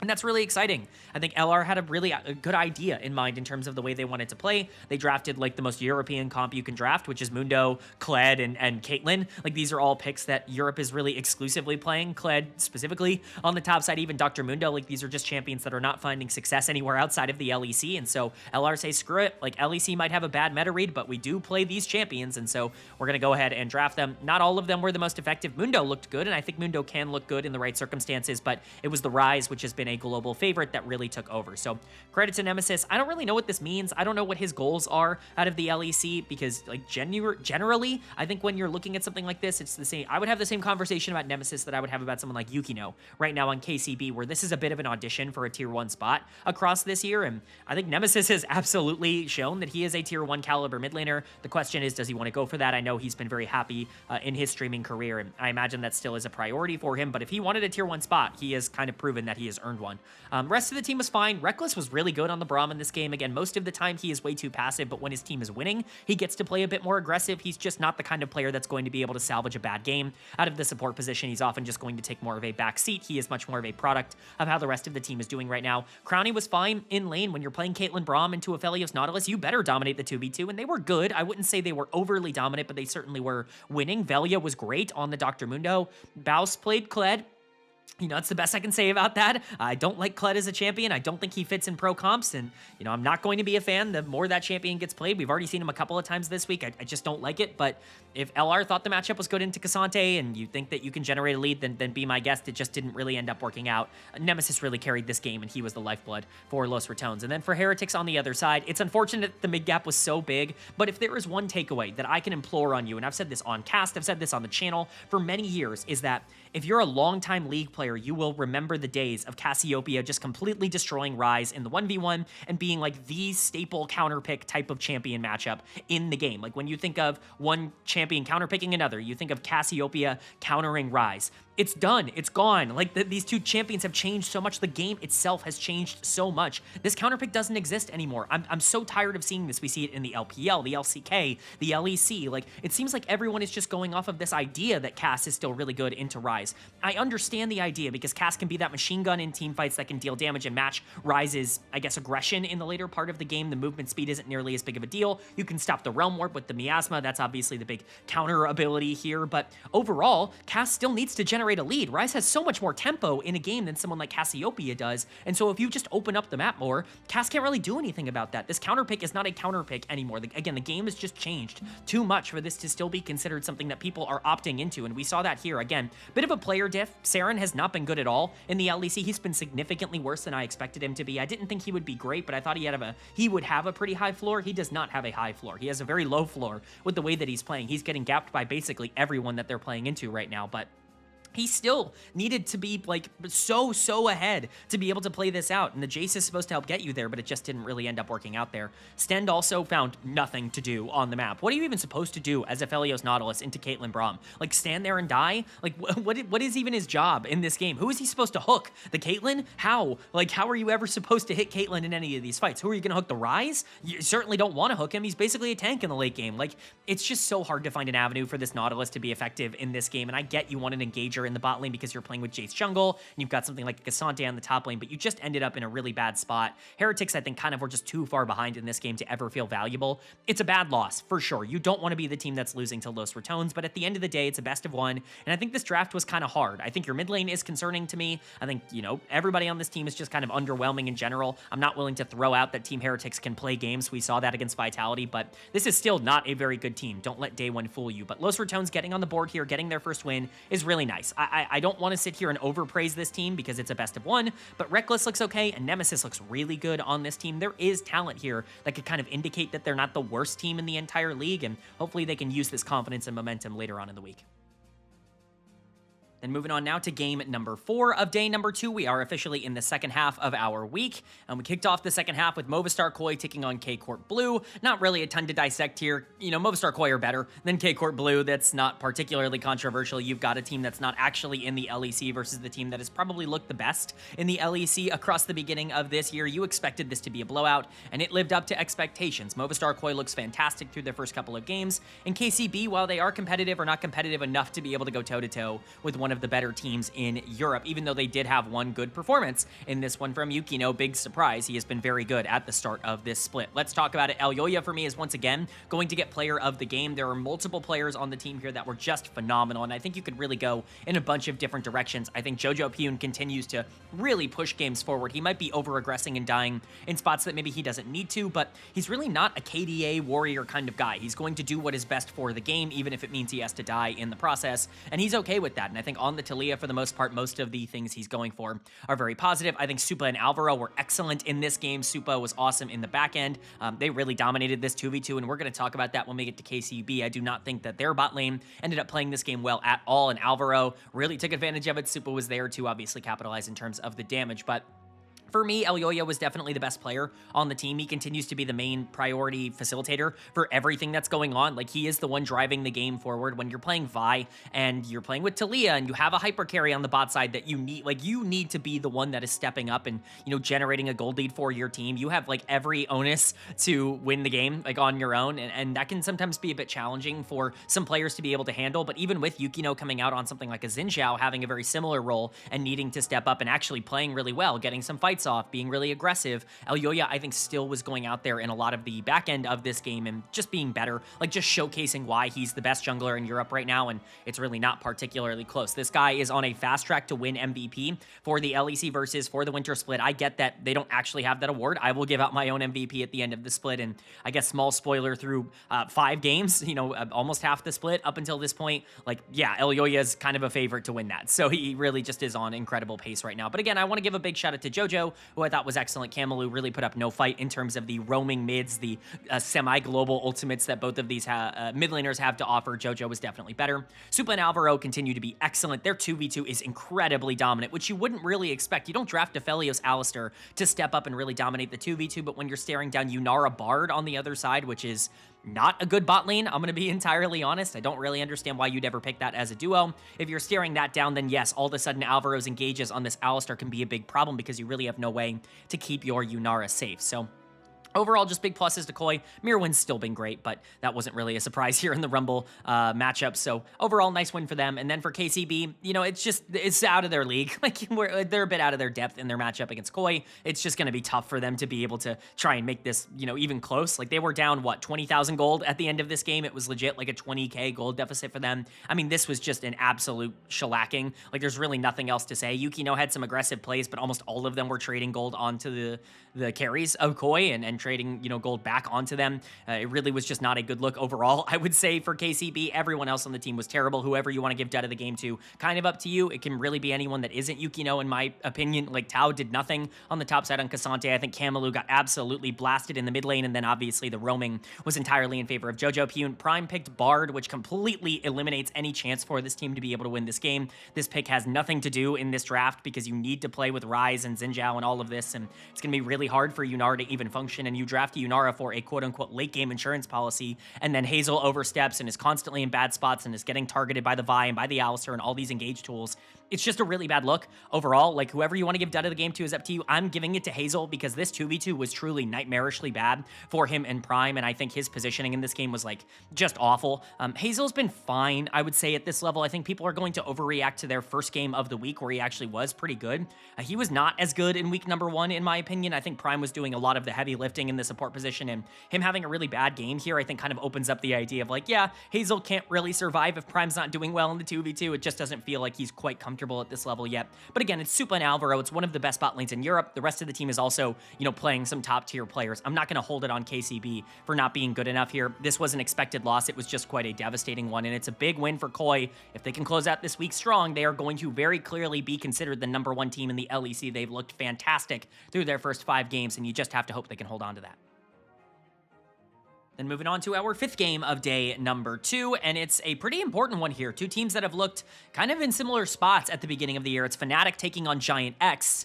And Fnatic is going to pick up a massive victory here on day number 2, coming out here and really just kind of beating GIANTX in basically every way. GX was entirely off in terms of their synergy. This was easily the worst game they played so far in 2026. Having all of that happen in Fnatic coming out on top so dominantly, I think is a really good sign for them, because I think that there were a lot of questions, even in my comment section in week number 1, like, does this team even deserve to be in the top 4 right now? Are they worse than teams like GIANTX and Na'Vi and even Shifters coming out of week number 1? Like, are they even in that conversation?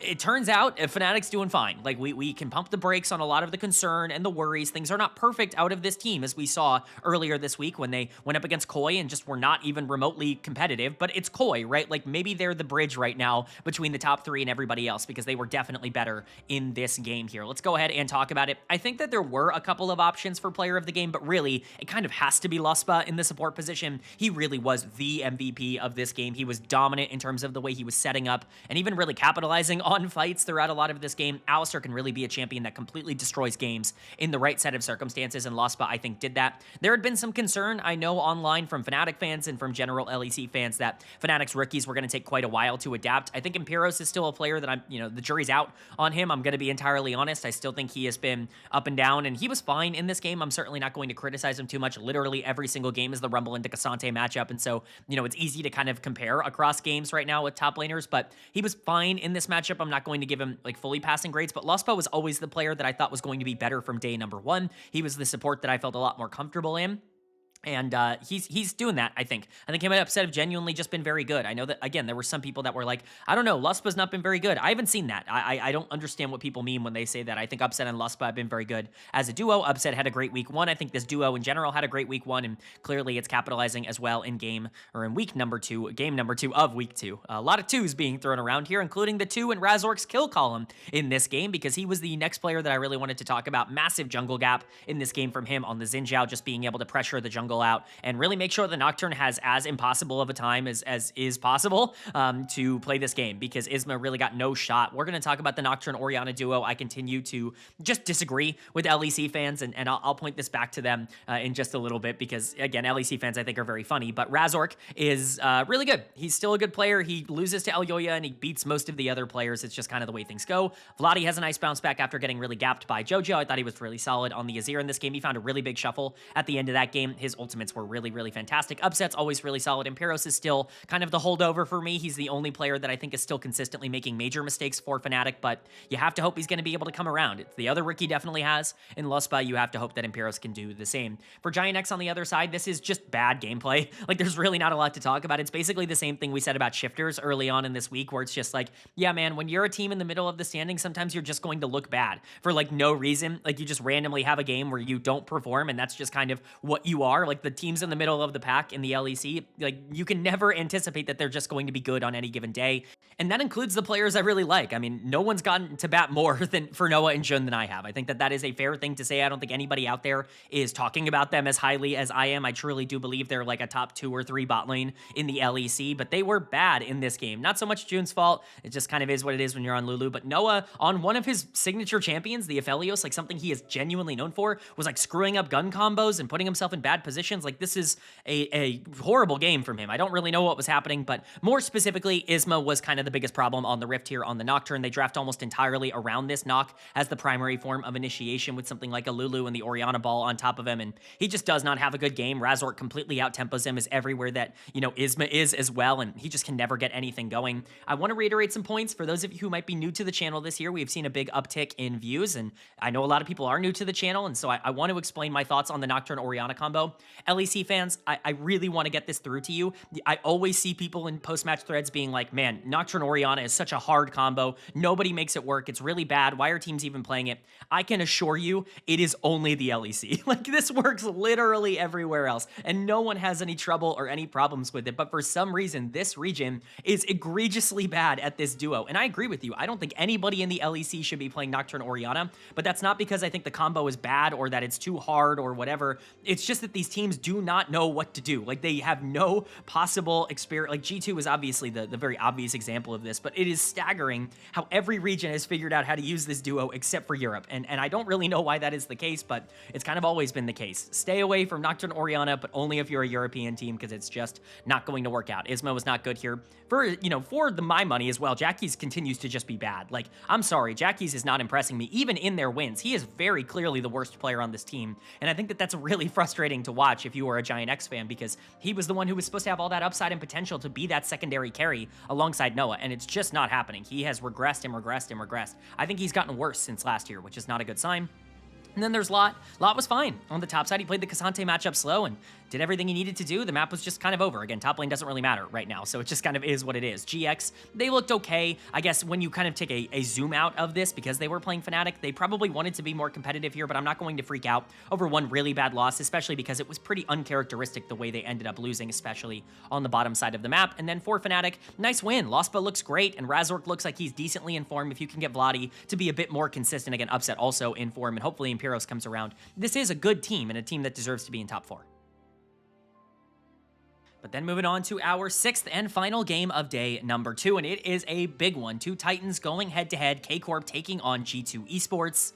And Corp is going to pick up the big victory here. They dominate this game, and G2 collapses. I mean, this team looks horrible throughout this entire game. There's a lot to talk about when it comes to them right now, because I think there are multiple players on this team that, like, it's just beyond time. Like, to be entirely frank with you, I'm going to be pretty critical of G2 in this instance, because I actually am getting concerned about this team. It's not just, oh, they played bad in a best of 1. I'm not worried about that. I'm not worried about the fact that this team picked Lee Sin and ran it down. They do this all the time. This in isolation would not be a problem. But the problems that do exist with this team have been here since last year, and I don't think enough people are kind of getting concerned about what that could potentially mean for G2 moving forward. So I'm going to talk about that. And then for Corp, I mean, this is phenomenal. Obviously, you know, G2 kind of lost the game themselves rather than you having to go out here and dominate, but Yehu continues to look great coming in here in the mid lane. I don't know if he looks like a superstar, but he certainly looks like kind of what you had in Vladi last year in terms of just like the raw production. I don't think it's really all that dissimilar, and your new addition in the support position continues to look fantastic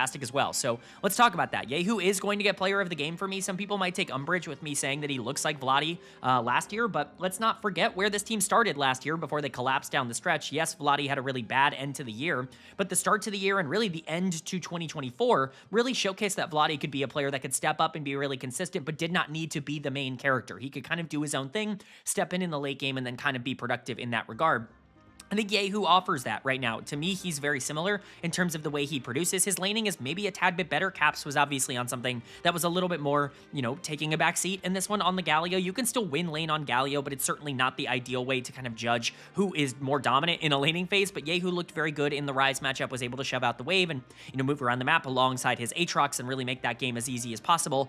Then came the team fights, and that's where he took over. And honestly, he looked very good in that stage of the game. He got a couple of free kills early on in fights, but his positioning on the Rise looked very comfortable, and I'm just excited to see that a lot of the mechanics have carried over, because again, one of the big selling points for Yehu in particular in the LCK was the fact that he was such a good communicator and that he was such a good team leader, like a shot caller and really kind of an in-game leader for DRX when they really needed him to be, and that's why he came in multiple times throughout multiple years in the middle of a split to salvage a lot of the mental, and it seems like he doesn't need to just be that in order to be viable in the LEC, which is a really good sign. The other player, Busio, man, like, like, what a game from him on the Alistar. I don't think it's really all that debatable. He is the best support in the West, and I think he continues to prove it. He dominated this bot lane. Kaliste and Busio were so much better than Hansama and Labrov, and once again, you're drafting Corki alongside the Rakan, which I don't really like in the context of this team comp, but you're drafting the Corki in order to try and punish the Yunara in the early game, and it just does not happen here. Busio really dominates this laning phase and sets his team up to be in as easy of a spot as possible in the mid to late game. He finds some fantastic engages, and he does a great job of being able to peel for his team as well. It's really just a great Alistar performance. We know we can put that on. And then, of course, the 3 players that I think were more of background players all went deathless. So that just goes to show you how well Corp ended up playing here, where I think the players who played the best ended up dying a couple of times, and even the players that I think were still good, but maybe not quite as like dominant, all went deathless. Like Yike was great here, Kana was great here, Kaliste was a part of the process. He definitely did well in the laning phase, but we didn't need to get to Yunara time at any point in this game, so Kaliste was just kind of a part of the ride. It's a nice win for Corp. Yehu and Busio in particular, the new additions looking so good, is a very promising sign. And then for G2 on the other side, you know, Broken Blade's dead of the game. Like, I'm not really going to have to go into that. If you watch the game, you know that. This guy picks Lee Sin top, gets absolutely destroyed going into the best top laner in the entire league, and obviously it's kind of funny. It's like, oh, BB's not locking in, he's not playing particularly serious, and the Lee Sin was limit testing and all of this. You're not allowed to limit test when this team is like below 500. Like, that is not a time to limit test against Corp. Like, it's just so ridiculous to me. It feels like G2 just do not understand the position that they're in right now, and it's probably because they haven't been in this position in a long time, and maybe I'll look really stupid for saying this, but quite frankly, G2 is not a good team right now. They are a bad team in a lot of different ways. Topside has been bad in all 5 games, even the games that they've won. I think Broken Blade has yet to look good. I think there was one game in week number 1 where I'm like, okay, I can see, you know, where some of old Broken Blade is right now, but for the most part, he's just been a weak link on the top side. It's not like he's been a top 3 top laner instead of the top 2 that we wanted him to be. He's genuinely losing lane super consistently, and obviously this Lee Sin game exacerbates that because this champion is useless on the top side, but even more than that, he's playing regular matchups and getting destroyed. It just looks really bad for him right now. This bot lane is super limited. They look good at the beginning of the week because they're playing like one of the worst bot lanes in the entire league. Now they have to play Kaliste and Busio. They play Corki as a winning 2v2 with a Xin Zhao, and they still lose lane. It's a really bad look for them. Again, we were praising the fact that they were able to generate a lead 2v2, specifically Labrov, who is not normally very good in that phase of the game, but here it all goes out the window. Hansama's positioning on the Corki is really not all that ideal. I'm not going to blame him too much for the later half of this game because there's only so much you can do on that champ when you go down as much as they did on the top side, but it's a bad look. And then Skewmond had his first real bad game, I would say, of the split. Part of that is because his top lane inted. Part of that is because his bot lane's supposed to be winning and they're not. Like, it is what it is, right? But what this shows for me is that G2 is a team that when Skewmond is not winning in the jungle, when he's not able to pressure out and push the game forward, and when Caps isn't there to facilitate him, or Labrov isn't there to facilitate him, they can't really win against good teams. This isn't just like a small problem. This is like a true foundational issue that might cause G2 to really not even be close to being to a championship. That genuinely is how it feels right now when it comes to their like overall competitiveness. Like, I don't know how else to say it. It's Corp and it's a Lee Sin game. I don't want to read into it too much because this draft is just atrocious, but there are like real genuine problems here. Like, this isn't something that's just going to get fixed overnight. They're not just going to figure it out and turn it on like G2 does. And if they do, it's going to be frustrating because these are issues they showed last year as well. Broken Blade feels like he's on a downturn. Hansama and Labrov do not have chemistry. Like, it is all on Skewmond in terms of the way they play. And that is just not a sustainable way to win games. Again, I hope G2 can figure something out with this iteration of players, but are we really all going to be that surprised if G2 has to make changes at some point this year? It's genuinely frustrating to watch a team that is spending this much time investing into these players over multiple years just play without any sort of purpose. And so you have to hope that they're going to figure it out. I'm not going to freak out. It's 5 best of 1s. Again, I'm not going to panic too much, but it's bad. Like, it's bad at the core, which I think is really concerning. And then for Corp on the other side, again, Yehu and Busio look great. I was a little bit concerned about this team in week number 1 because I don't think they came out looking all that sharp, but they've clearly cleaned that up coming into week number 2. And if they can just kind of smooth out the rest of their regular season, their hardest games are already out of the way. This should be a team that really competes. But that's going to bring us to our third and final day of action here in the LEC in week number 2.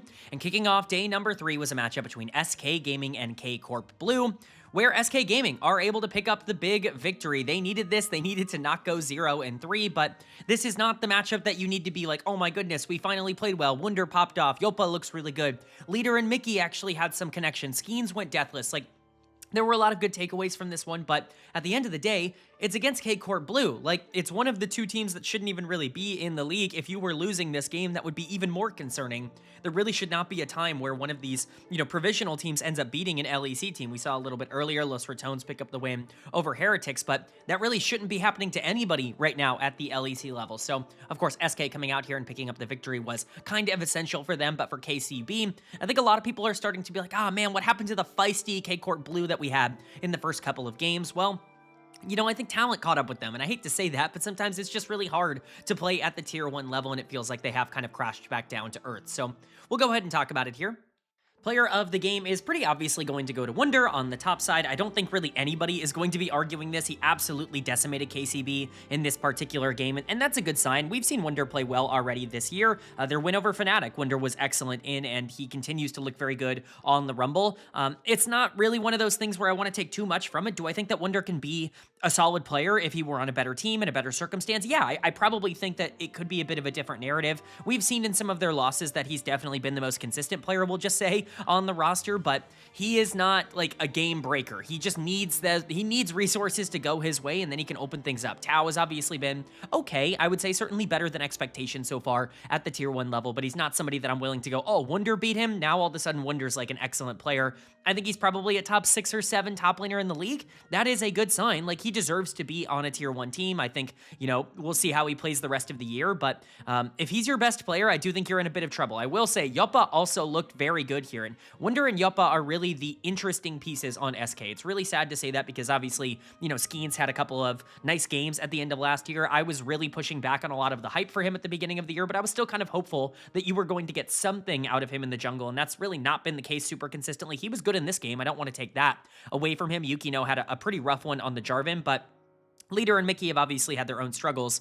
It all comes down to Yoppa and whether or not this team is going to be willing to pivot to try to play for him more, because Wunder's going to do his thing on the top side. He's a good enough laner, and he can survive. He can even really generate consistent resources in the 1v1. If you can get into a spot where Yoppa is also winning on the bottom side and you can start playing for team fights, then I do think there is some sort of identity here that SK can actually have to win games, which is really not something that they've done all that consistently. Again, Mickey is going to have to play for bot lane more, but we saw that in this game. Wunder obviously generated a good amount of resources for himself alongside Skeens on the Pantheon on the top side, and then Yoppa and Mickey ended up just playing around the Varus without Mickey just randomly roaming for the Yone throughout the entire game, and things went a lot better for SK. I know it's against weaker competition, but this is really the strategy, is to leave Leader kind of on an island in the mid lane and play around your actual strengths right now, which are, of course, Wunder and Yoppa. So good games from both of them. They played well. Wunder in particular had a phenomenal performance. And on that same vein, Tao, unfortunately, on the other side of this with the Aatrox, did not have a particularly good performance. He's going to get dud of the game for me.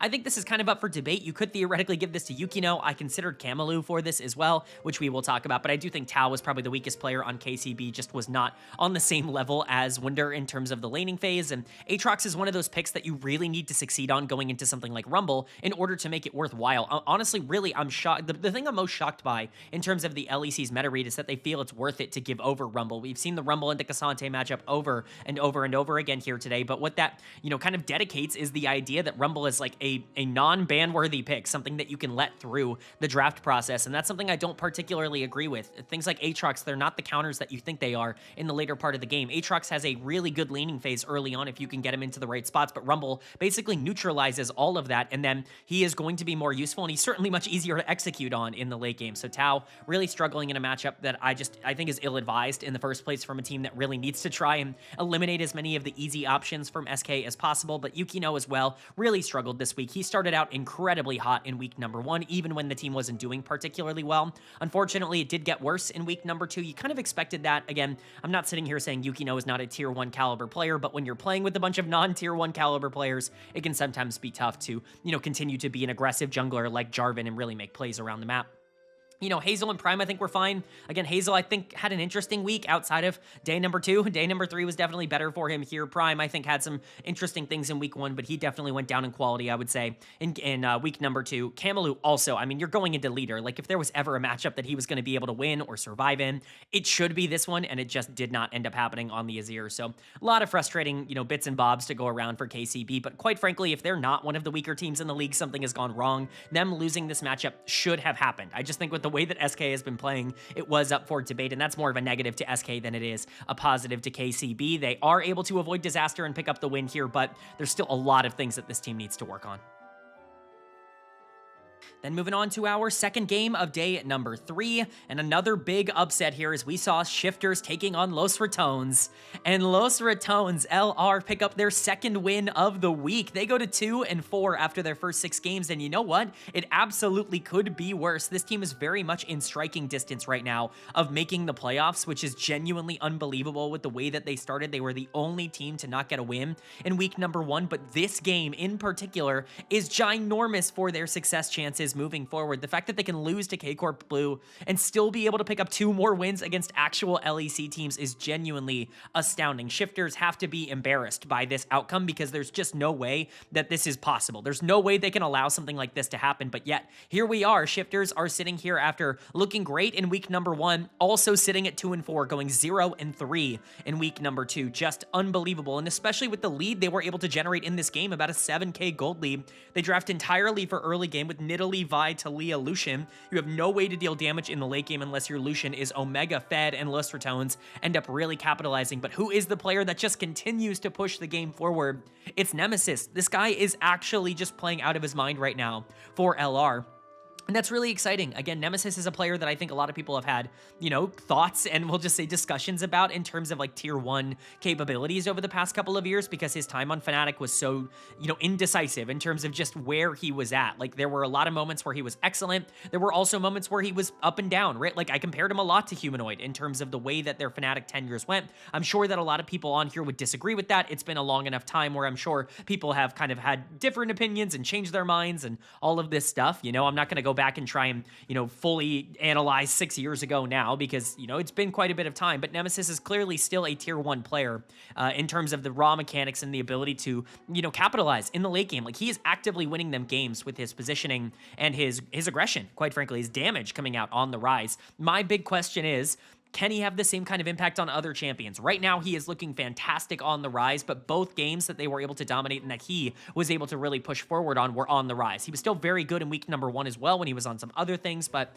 this has definitely felt like a comfort pick for Los Ratones. I imagine other teams are taking note of that, and they will likely not be getting rise, I imagine, for a lot of the rest of this split, if I had to guess, or at least if I was coaching against them, but either way, Nemesis has looked excellent in the last 2 games on this champion, and he deserves a lot of praise for it. Baus also is getting a lot of praise for this game, and I think it's deserved. I think he did what he needed to do in order to win this on the Gragas. Obviously, this is, you know, Bumba. This is one of his champs, like certainly one of the picks that you think of when you think of Los Ratones and when you think of Baus in general. He goes up against the counter pick matchup in the top lane, I'll just say, with the Nidalee, but Nidalee does what Nidalee does, and that's lose the game. Like, that is what that champion exists to do, especially on the top side of the map. You get a 2 or a 3k gold lead on your top laner, and it's completely irrelevant. None of that gold ends up mattering in the late game. I'll talk about Rooster in just a second. He's getting done of the game, but almost entirely for the pick itself and not so much the actual gameplay, which feels, I think, fair in this particular instance, because if they had almost anything else on the top side, they'd probably win this game, but the gold is completely, you know, neutralized, and Baus makes some huge plays in the later half of the game. So solo laner stepping up. Velio was solid here. I think Reckless is so good at these enchanters, like genuinely. If it was an enchanter only meta, Reckless might actually be like a top 5 support in the LEC. The problem is, obviously, he's very exploitable in a lot of other circumstances. It's not always going to be as easy for him to get away with some of the, you know, 2v2 aggression, I'll call it, as it is in this meta. Luckily for him, things like Nami, things like Lulu, they're very, you know, in form right now, and so he gets the chance to really focus on that and be able to play team fights out a little bit slower. Crownie, I think, even played fine in this game. Paddock was really bad on the Lucian. We will talk about it. Overall, I think Los Ratones just played well, and they deserved this victory. I know they were down in gold, but they played their win conditions well around the Rise, around the Gragas, and it ended up working out for him. Then for Shifters on the other side, this is a nightmare. This is a disaster. This is worst case scenario here in week number 2. I'm not going to say I was all in on this team, because it's basically impossible to be all in on any team that's below like number 2, quite frankly, in the power rankings right now in terms of how everybody is playing, but I really thought Shifters were going to kind of be the best of the rest from like 5 to 10. It all kind of feels like those teams are in the same area. That is clearly not the case. They are not on the same level as a GIANTX or as a Na'Vi. Like they're just not that level of team at the moment, and it's because their inconsistency at being able to deliver on the leads that they set up is just bad. Quite frankly, there are a couple of players on this team that do not know how to team fight, and it's really costing them. Rooster for me is, like I said, dead of the game. It's for the Nidalee pick. I think Nidalee top is just such an ego pick at this point. There's really nothing else really going into it.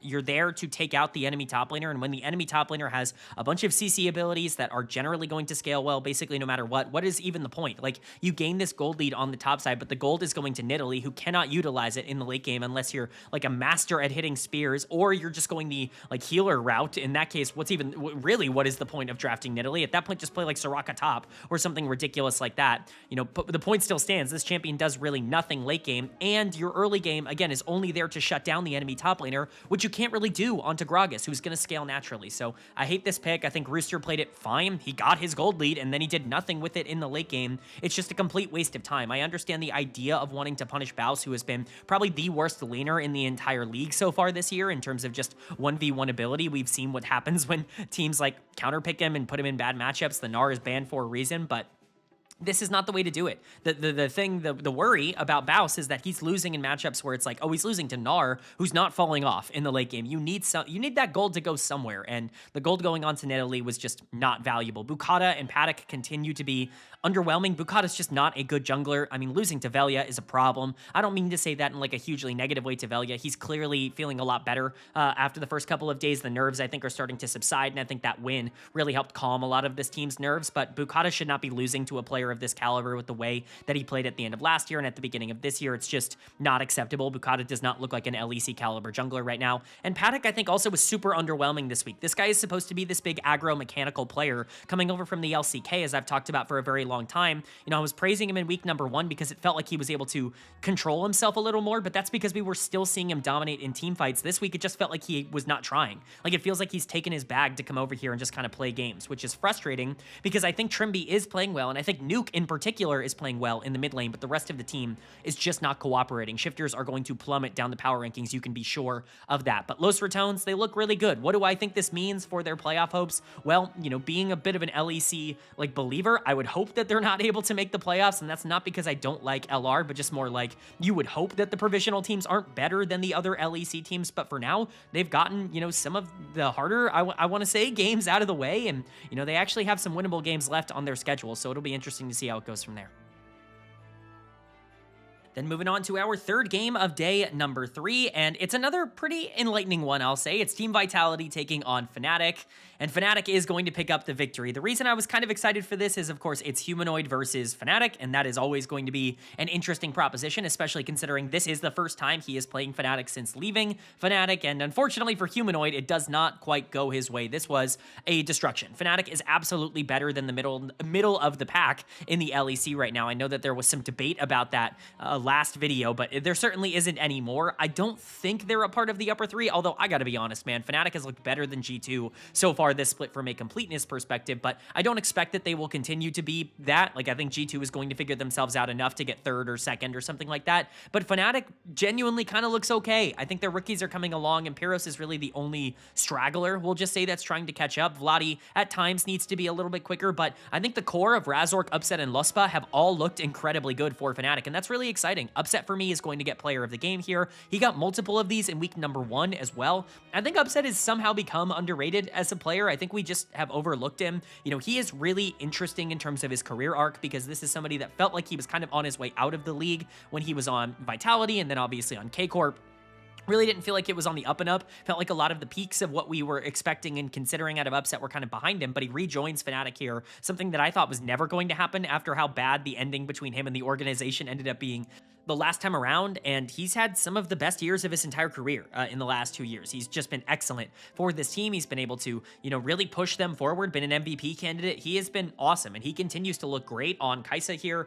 He is able to dominate this game the moment he gets a few resources and a bit of gold. Like, he is always somebody that the KDA is going to look great because he's in positions to be able to capitalize when he gets set up. The only negatives you have on Upset are that he can be a bit too passive sometimes in winning 2v2 lanes, and that he doesn't necessarily generate his own resources at a super consistent consistent pace, but usually he has a team that can get him resources. And while I might be more critical of that idea on someone like Teddy over in the LCK, when there are plenty of AD carries that can generate their own resources, over here in the LEC, if you are the type of AD carry that's just going to be really consistent in the late game, if a team sets you up, then yeah, you should probably be on a top team. There aren't a lot of ADCs that can do that over here in the West. So Upset, I feel very good about. He continues to look very good, and he was aggressive in the late game. He certainly was popping off in these team fights. Lospa has to get a lot of credit for this as well, though.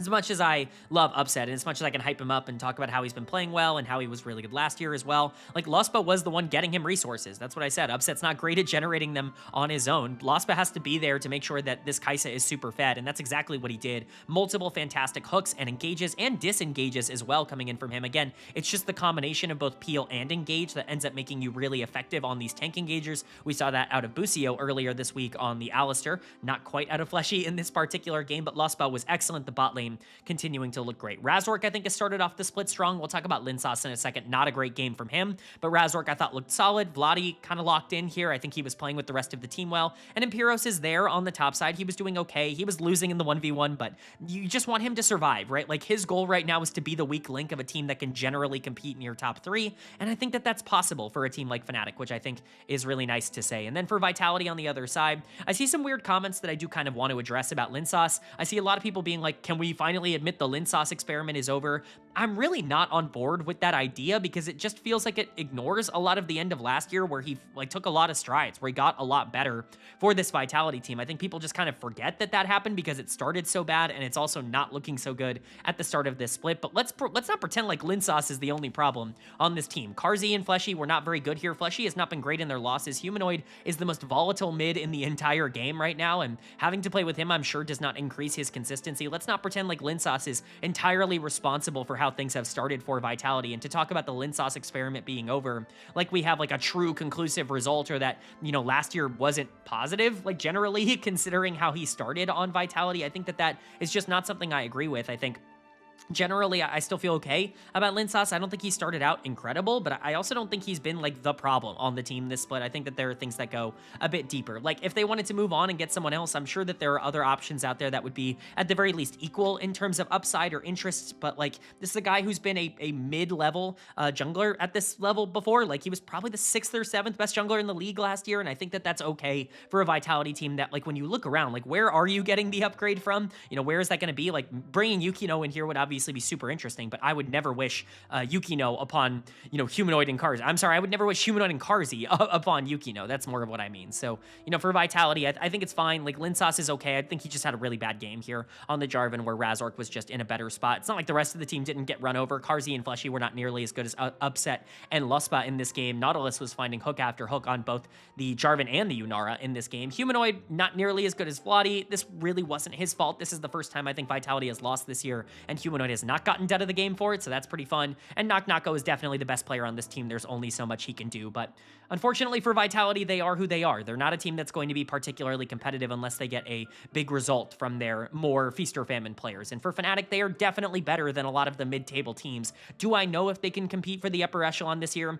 I still think they need some building. You know, I think that there are some things that need to get figured out here. Imperios on the top side still is somebody that I think needs to grow, but Lospa is great. And I think if Vladi can get into form, Razork and Upset are kind of already there. So Fnatic definitely have some good things going for them.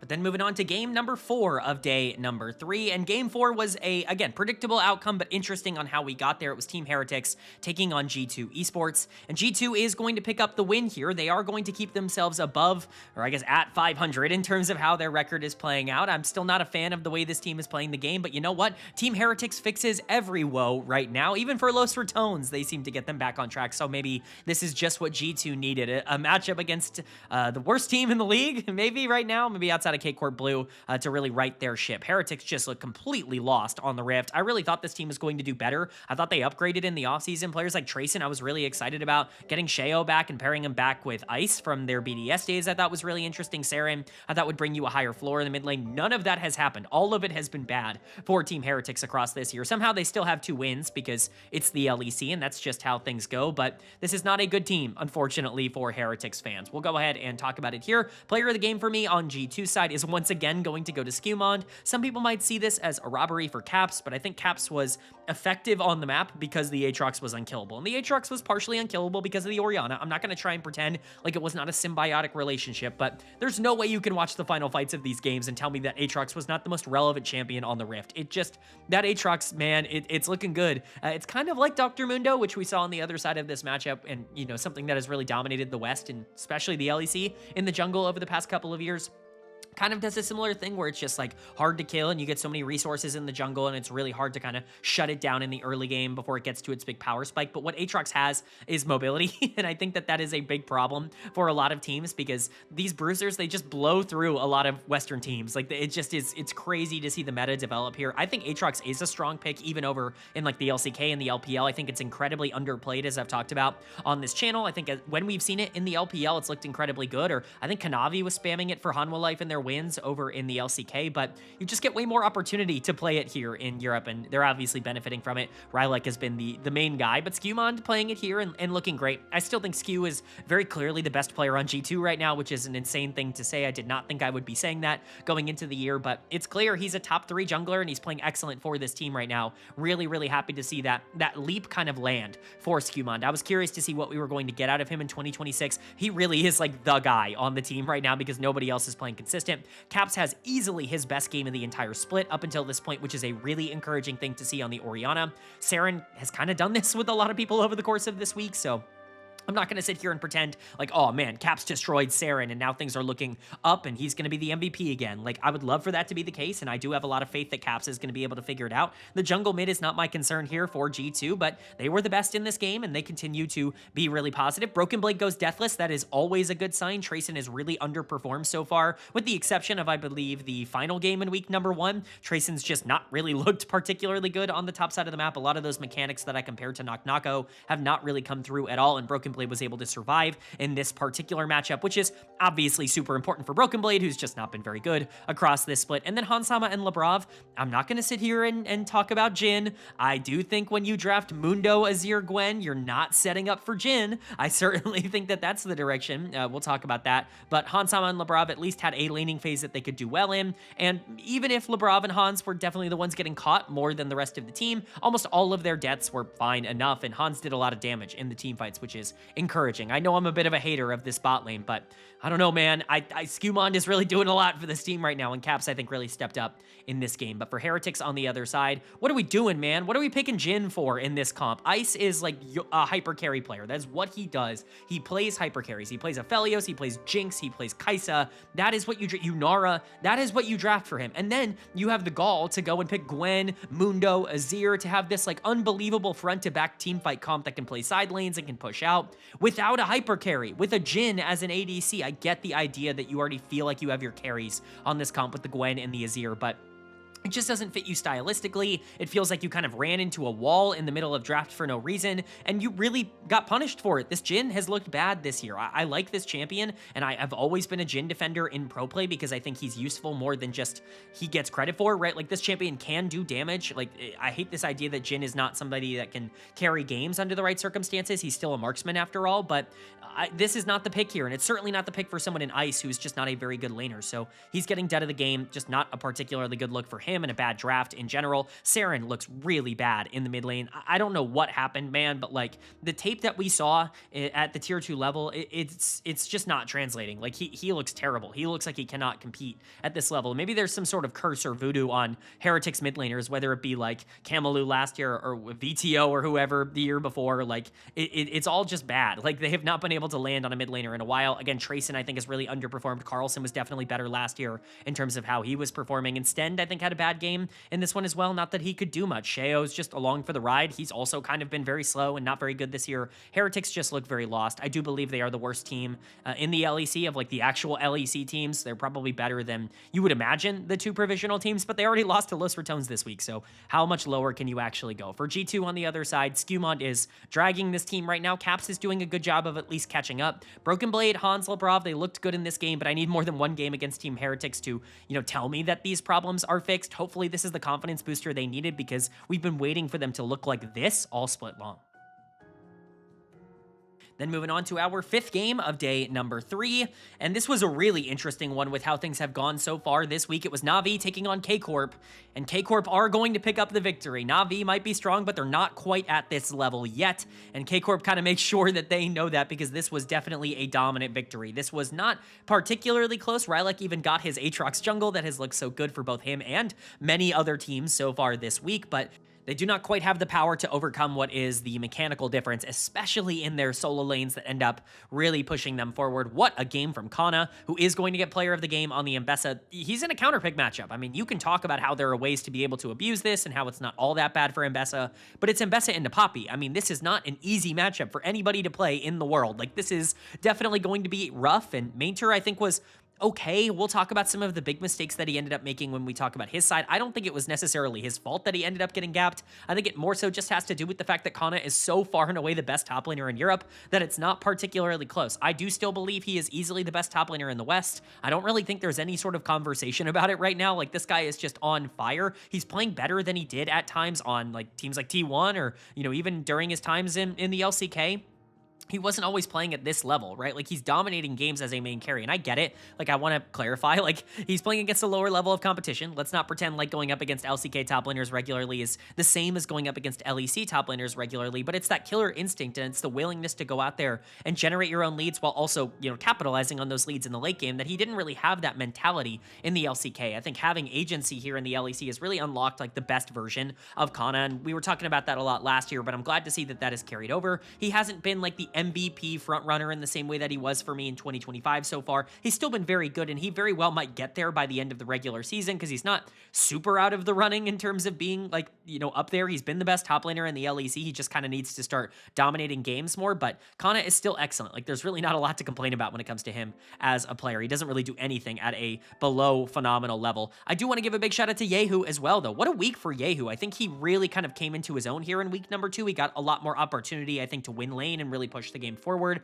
Playing the Azir into Taliyah matchup is not particularly easy if the Taliyah player is good, but we talked about Poby's kind of natural floor for laning increasing as he came over here to Europe and came over to the LEC. Unfortunately, that was not able to last against another former LCK mid laner, where Yehu was just kind of able to pressure him out. You know, Poby, I think, was okay outside of lane, but Yehu was doing so much more to generate resources, and he had a really big gold lead in this game, so I think that was definitely the most important thing. Yike, I think, had really regained his form this week. I think that was a really good look. He was really unimpressive to me in week 1. I thought he had a very bad start to the split. Really nice to see him bounce back. And then Kaliste and Busio have been good throughout the entire split. Busio was significantly better than Paris, and Busio is also by far the best support right now in the LEC. You know, I'm not going to say that there aren't other players that could theoretically catch up to him. There are a lot of good supports, but Busio is very clearly on top in terms of the plays that he is making. Corp made a strong argument, I guess, to be considered number 1 by the end of the week here, depending on what happens in our final game. But for Na'Vi on the other side, I still like this team, and I still think they have a lot of upside. There were some good things to take away here. Rylek and Poby are still playing off of each other very well. They're just not all that talented at being able to generate resources against the best teams in the league. I think they can do it very consistently against, like, the middle tier teams, because they are good enough in that regard. But going up against Yike and Yehu and Kana and, like, Kaliste and Busio on the bottom side, like, there is a bit of a talent gap that it's just going to be difficult to overcome unless some of these players really ramp up. Rylek was super aggro in this game, got himself into some bad positions and didn't quite have the power to take over at the end.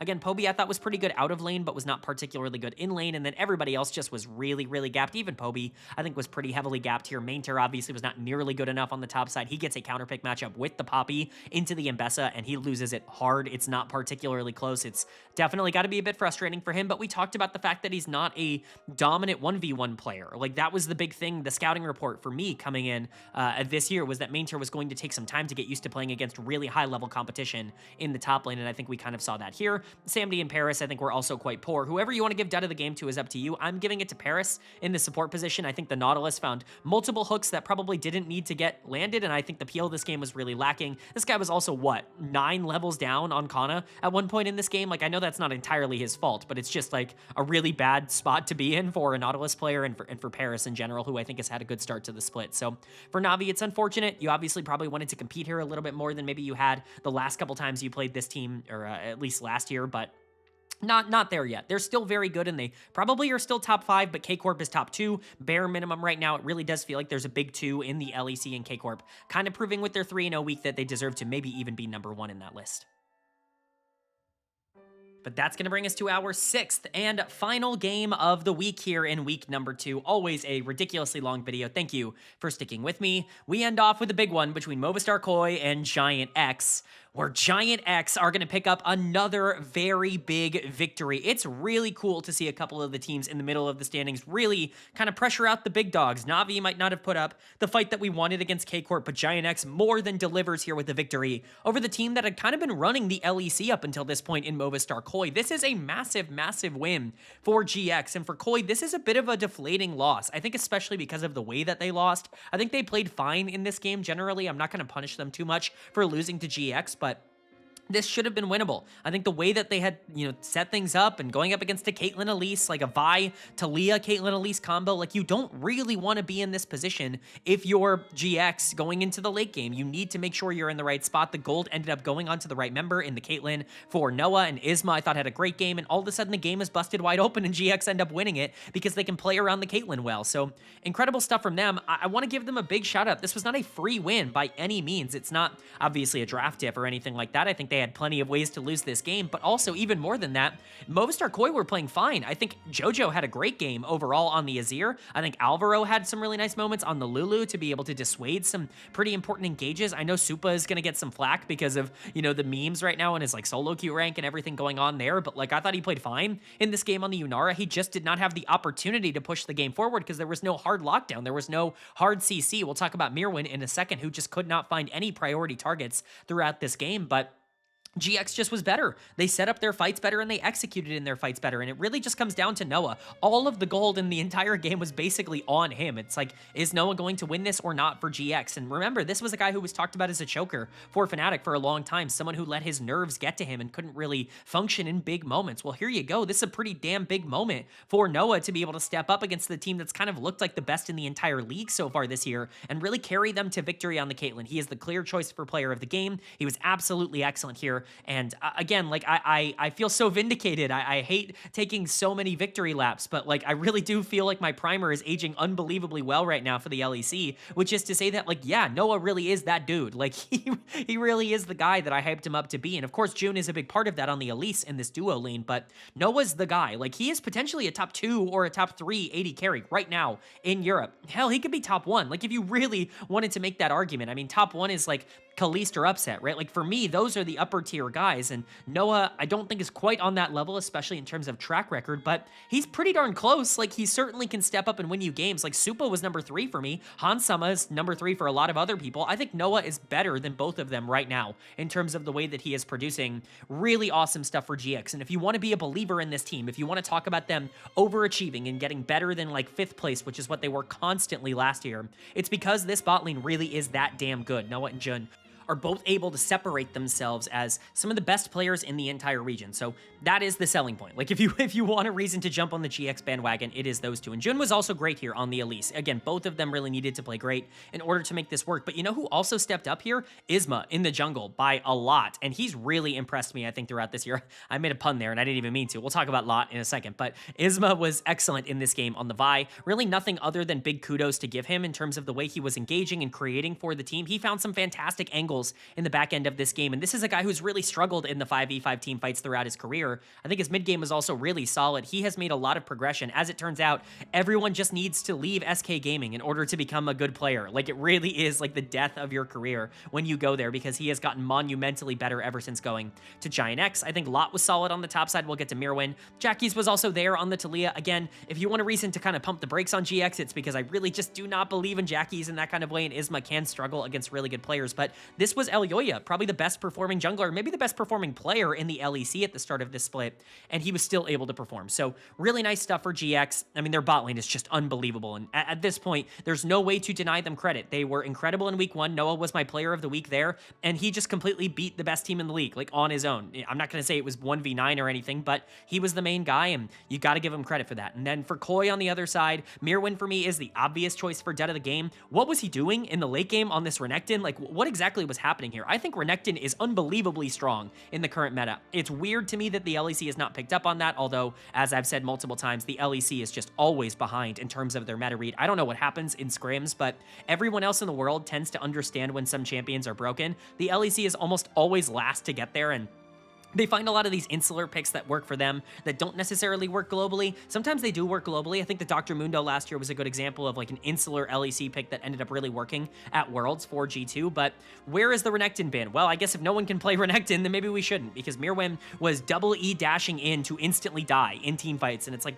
what's happening, man? Like, you are the lockdown. You've got a Trundle Lulu as your jungle support duo. You are the CC. Like, you have to find priority targets with your stun. Like, it's Omega cooked for this draft if you can't. And he was not only kind of weaker in lane than maybe you would want going into something like Asante, but also he played the team fights awful. Like, again, I was praising him earlier because I really do think that Alfari coming in as a top lane positioning coach is going to help him a lot. But these are the kinds of Mirwin mistakes that really cost him, you know, multiple splits ago. It's just frustrating to see them still there. Elyoya goes deathless, but it was a super, like, bad Trundle. I'm not going to say terrible. It's just one of those, like, completely ineffective Trundle games where he just doesn't really do anything on the map. This champion can be incredibly difficult to deal with, and the pillar obviously is something that can really be a problem for champions like Vi and Taliyah, but he just never utilized it well. He was never in a position to actually fight aggressively. He goes deathless in this game because he's not actually doing anything. He's kind of standing around and letting Isma kind of dictate the pace of the game. Supa and Alvaro were not nearly as good as Noah and Jun. I think that is certainly interesting to take away from here, but I'm not going to sit here and say that these two are bad in the bot lane, just more so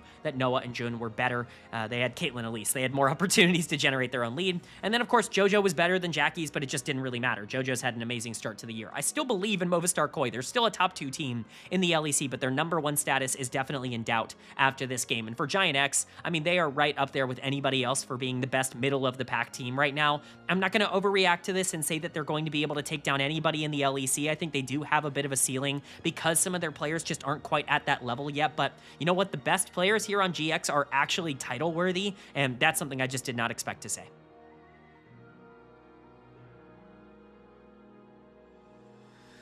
All right, but that is going to do it for my LEC versus week #2 overview and analysis video. Up on the screen, the updated standings after 2 weeks of action. A lot of ties still. 6 best of ones will do that when you only have 6 games to try and break everything down, but we do have a decent idea of who at the very least is going to be competitive in the playoff race and who is likely going to be in a bit more trouble. We'll see how that ends up going down. Of course, everything is still wide open. We're only a little over halfway done with the split. Through here, we'll have one more major week of 18 best of ones in week #3, and then I believe week #4 is just 12.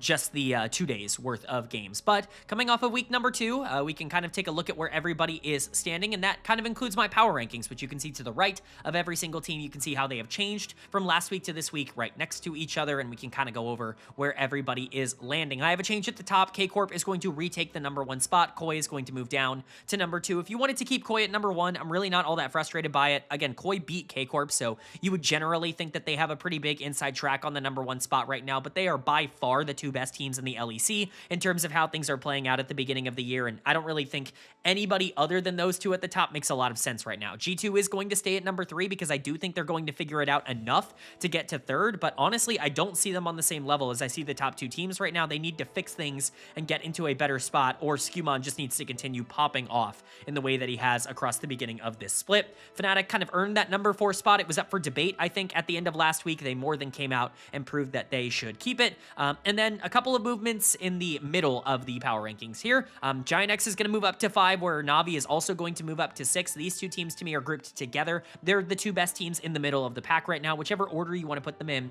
is fair to you. I think GX's win over KOI solidifies it just a little bit more. I just believe in Noah and Jun really that much as a bot lane, but there are major concerns with players like Jackie's. Same thing for Na'Vi. I'm not going to sit here and pretend like that team is perfect, but I think they're a bit more well-rounded in the way that they play the game. They just might not have a player as good as Noah on their team right now, or Jun. I don't know, though. Rylek could be getting pretty darn close with the way he's playing in the jungle position. Either way, pretty clear top 6 for me, and then I think it's a pretty big drop-off. Shifters, despite their 0-3 week, is actually going to stay at #7 in my power rankings. I think a couple of their games were avoidable, like the losses were definitely fixable in terms of the way things went down. Maybe in a best of 3, they wouldn't have lost a couple of these series, but still, there were major issues, and they're definitely not on the same level as the teams in the top 6. I just didn't feel good about putting any of the other 3 teams above them. Vitality is going to stay at 8. This team is still too flippy. Maybe you can put them at 7 and Shifters at 8. I think that would be relatively fair, there, but I don't really feel comfortable committing to moving Vitality up in the power rankings after this week. SK Gaming and Team Heretics are clearly the 2 worst teams in the LEC for me. They stay at 9 and 10 respectively. They were already there last week. There's definitely not going to be movement there this week. And then I have the provisional team still at 11 and 12. Perhaps you can move Los Ratones up. They beat Heretics and they beat Shifters, but really, I don't know. Like, it's kind of a to be determined. If this team makes the playoffs, that's a major overachievement for them. It's technically possible for them sitting at 2 and 4, so I moved them up to number 11. K-Corp really kind of sitting as the worst team in the league coming out of week 2, despite their win over Los Ratones in week number 1. LR has definitely gotten better and more comfortable and confident since then, so I wanted to kind of make that adjustment. KCB goes back down to number 12. So let me know if you agree or disagree with these power rankings down in the comment section below. Very curious to know what your thoughts and opinions are, but let's go ahead and get into my player of the week and my dud of the week for week number 2. Player of the week, it's going to Skewmond. I might talk a lot of shit about G2 on this channel, but it's not going to go to Skewmond right now because this guy is dragging this team on his back. Ignore the K-Corp game. I promise, ignore the K-Corp game. I know it's on the screen. Don't look at it. It doesn't exist. The Shifters game was won almost entirely by his Jarvan, and he dominated in the back end on that Aatrox against Team Heretics. I genuinely don't know what this team would be doing right now without Skewmond. I think he's the most valuable player to his individual team so far in 2026, and you can talk about the fact that K-Corp went undefeated and don't have a player on this list. I'll talk about that in a second, but Skewmond for me is my player of the week. My honorable mentions, Rylek, the jungler for Na'Vi. Already talked about him a bit in the standings section. He's really popping off. I mean, Rookie of the Year is very much on the horizon for this guy if he continues to play this way. Everything we could have hyped up about him as a rookie, like, it's coming true. He is exactly what he was, foretold to be, even when Na'Vi is not always the most consistent.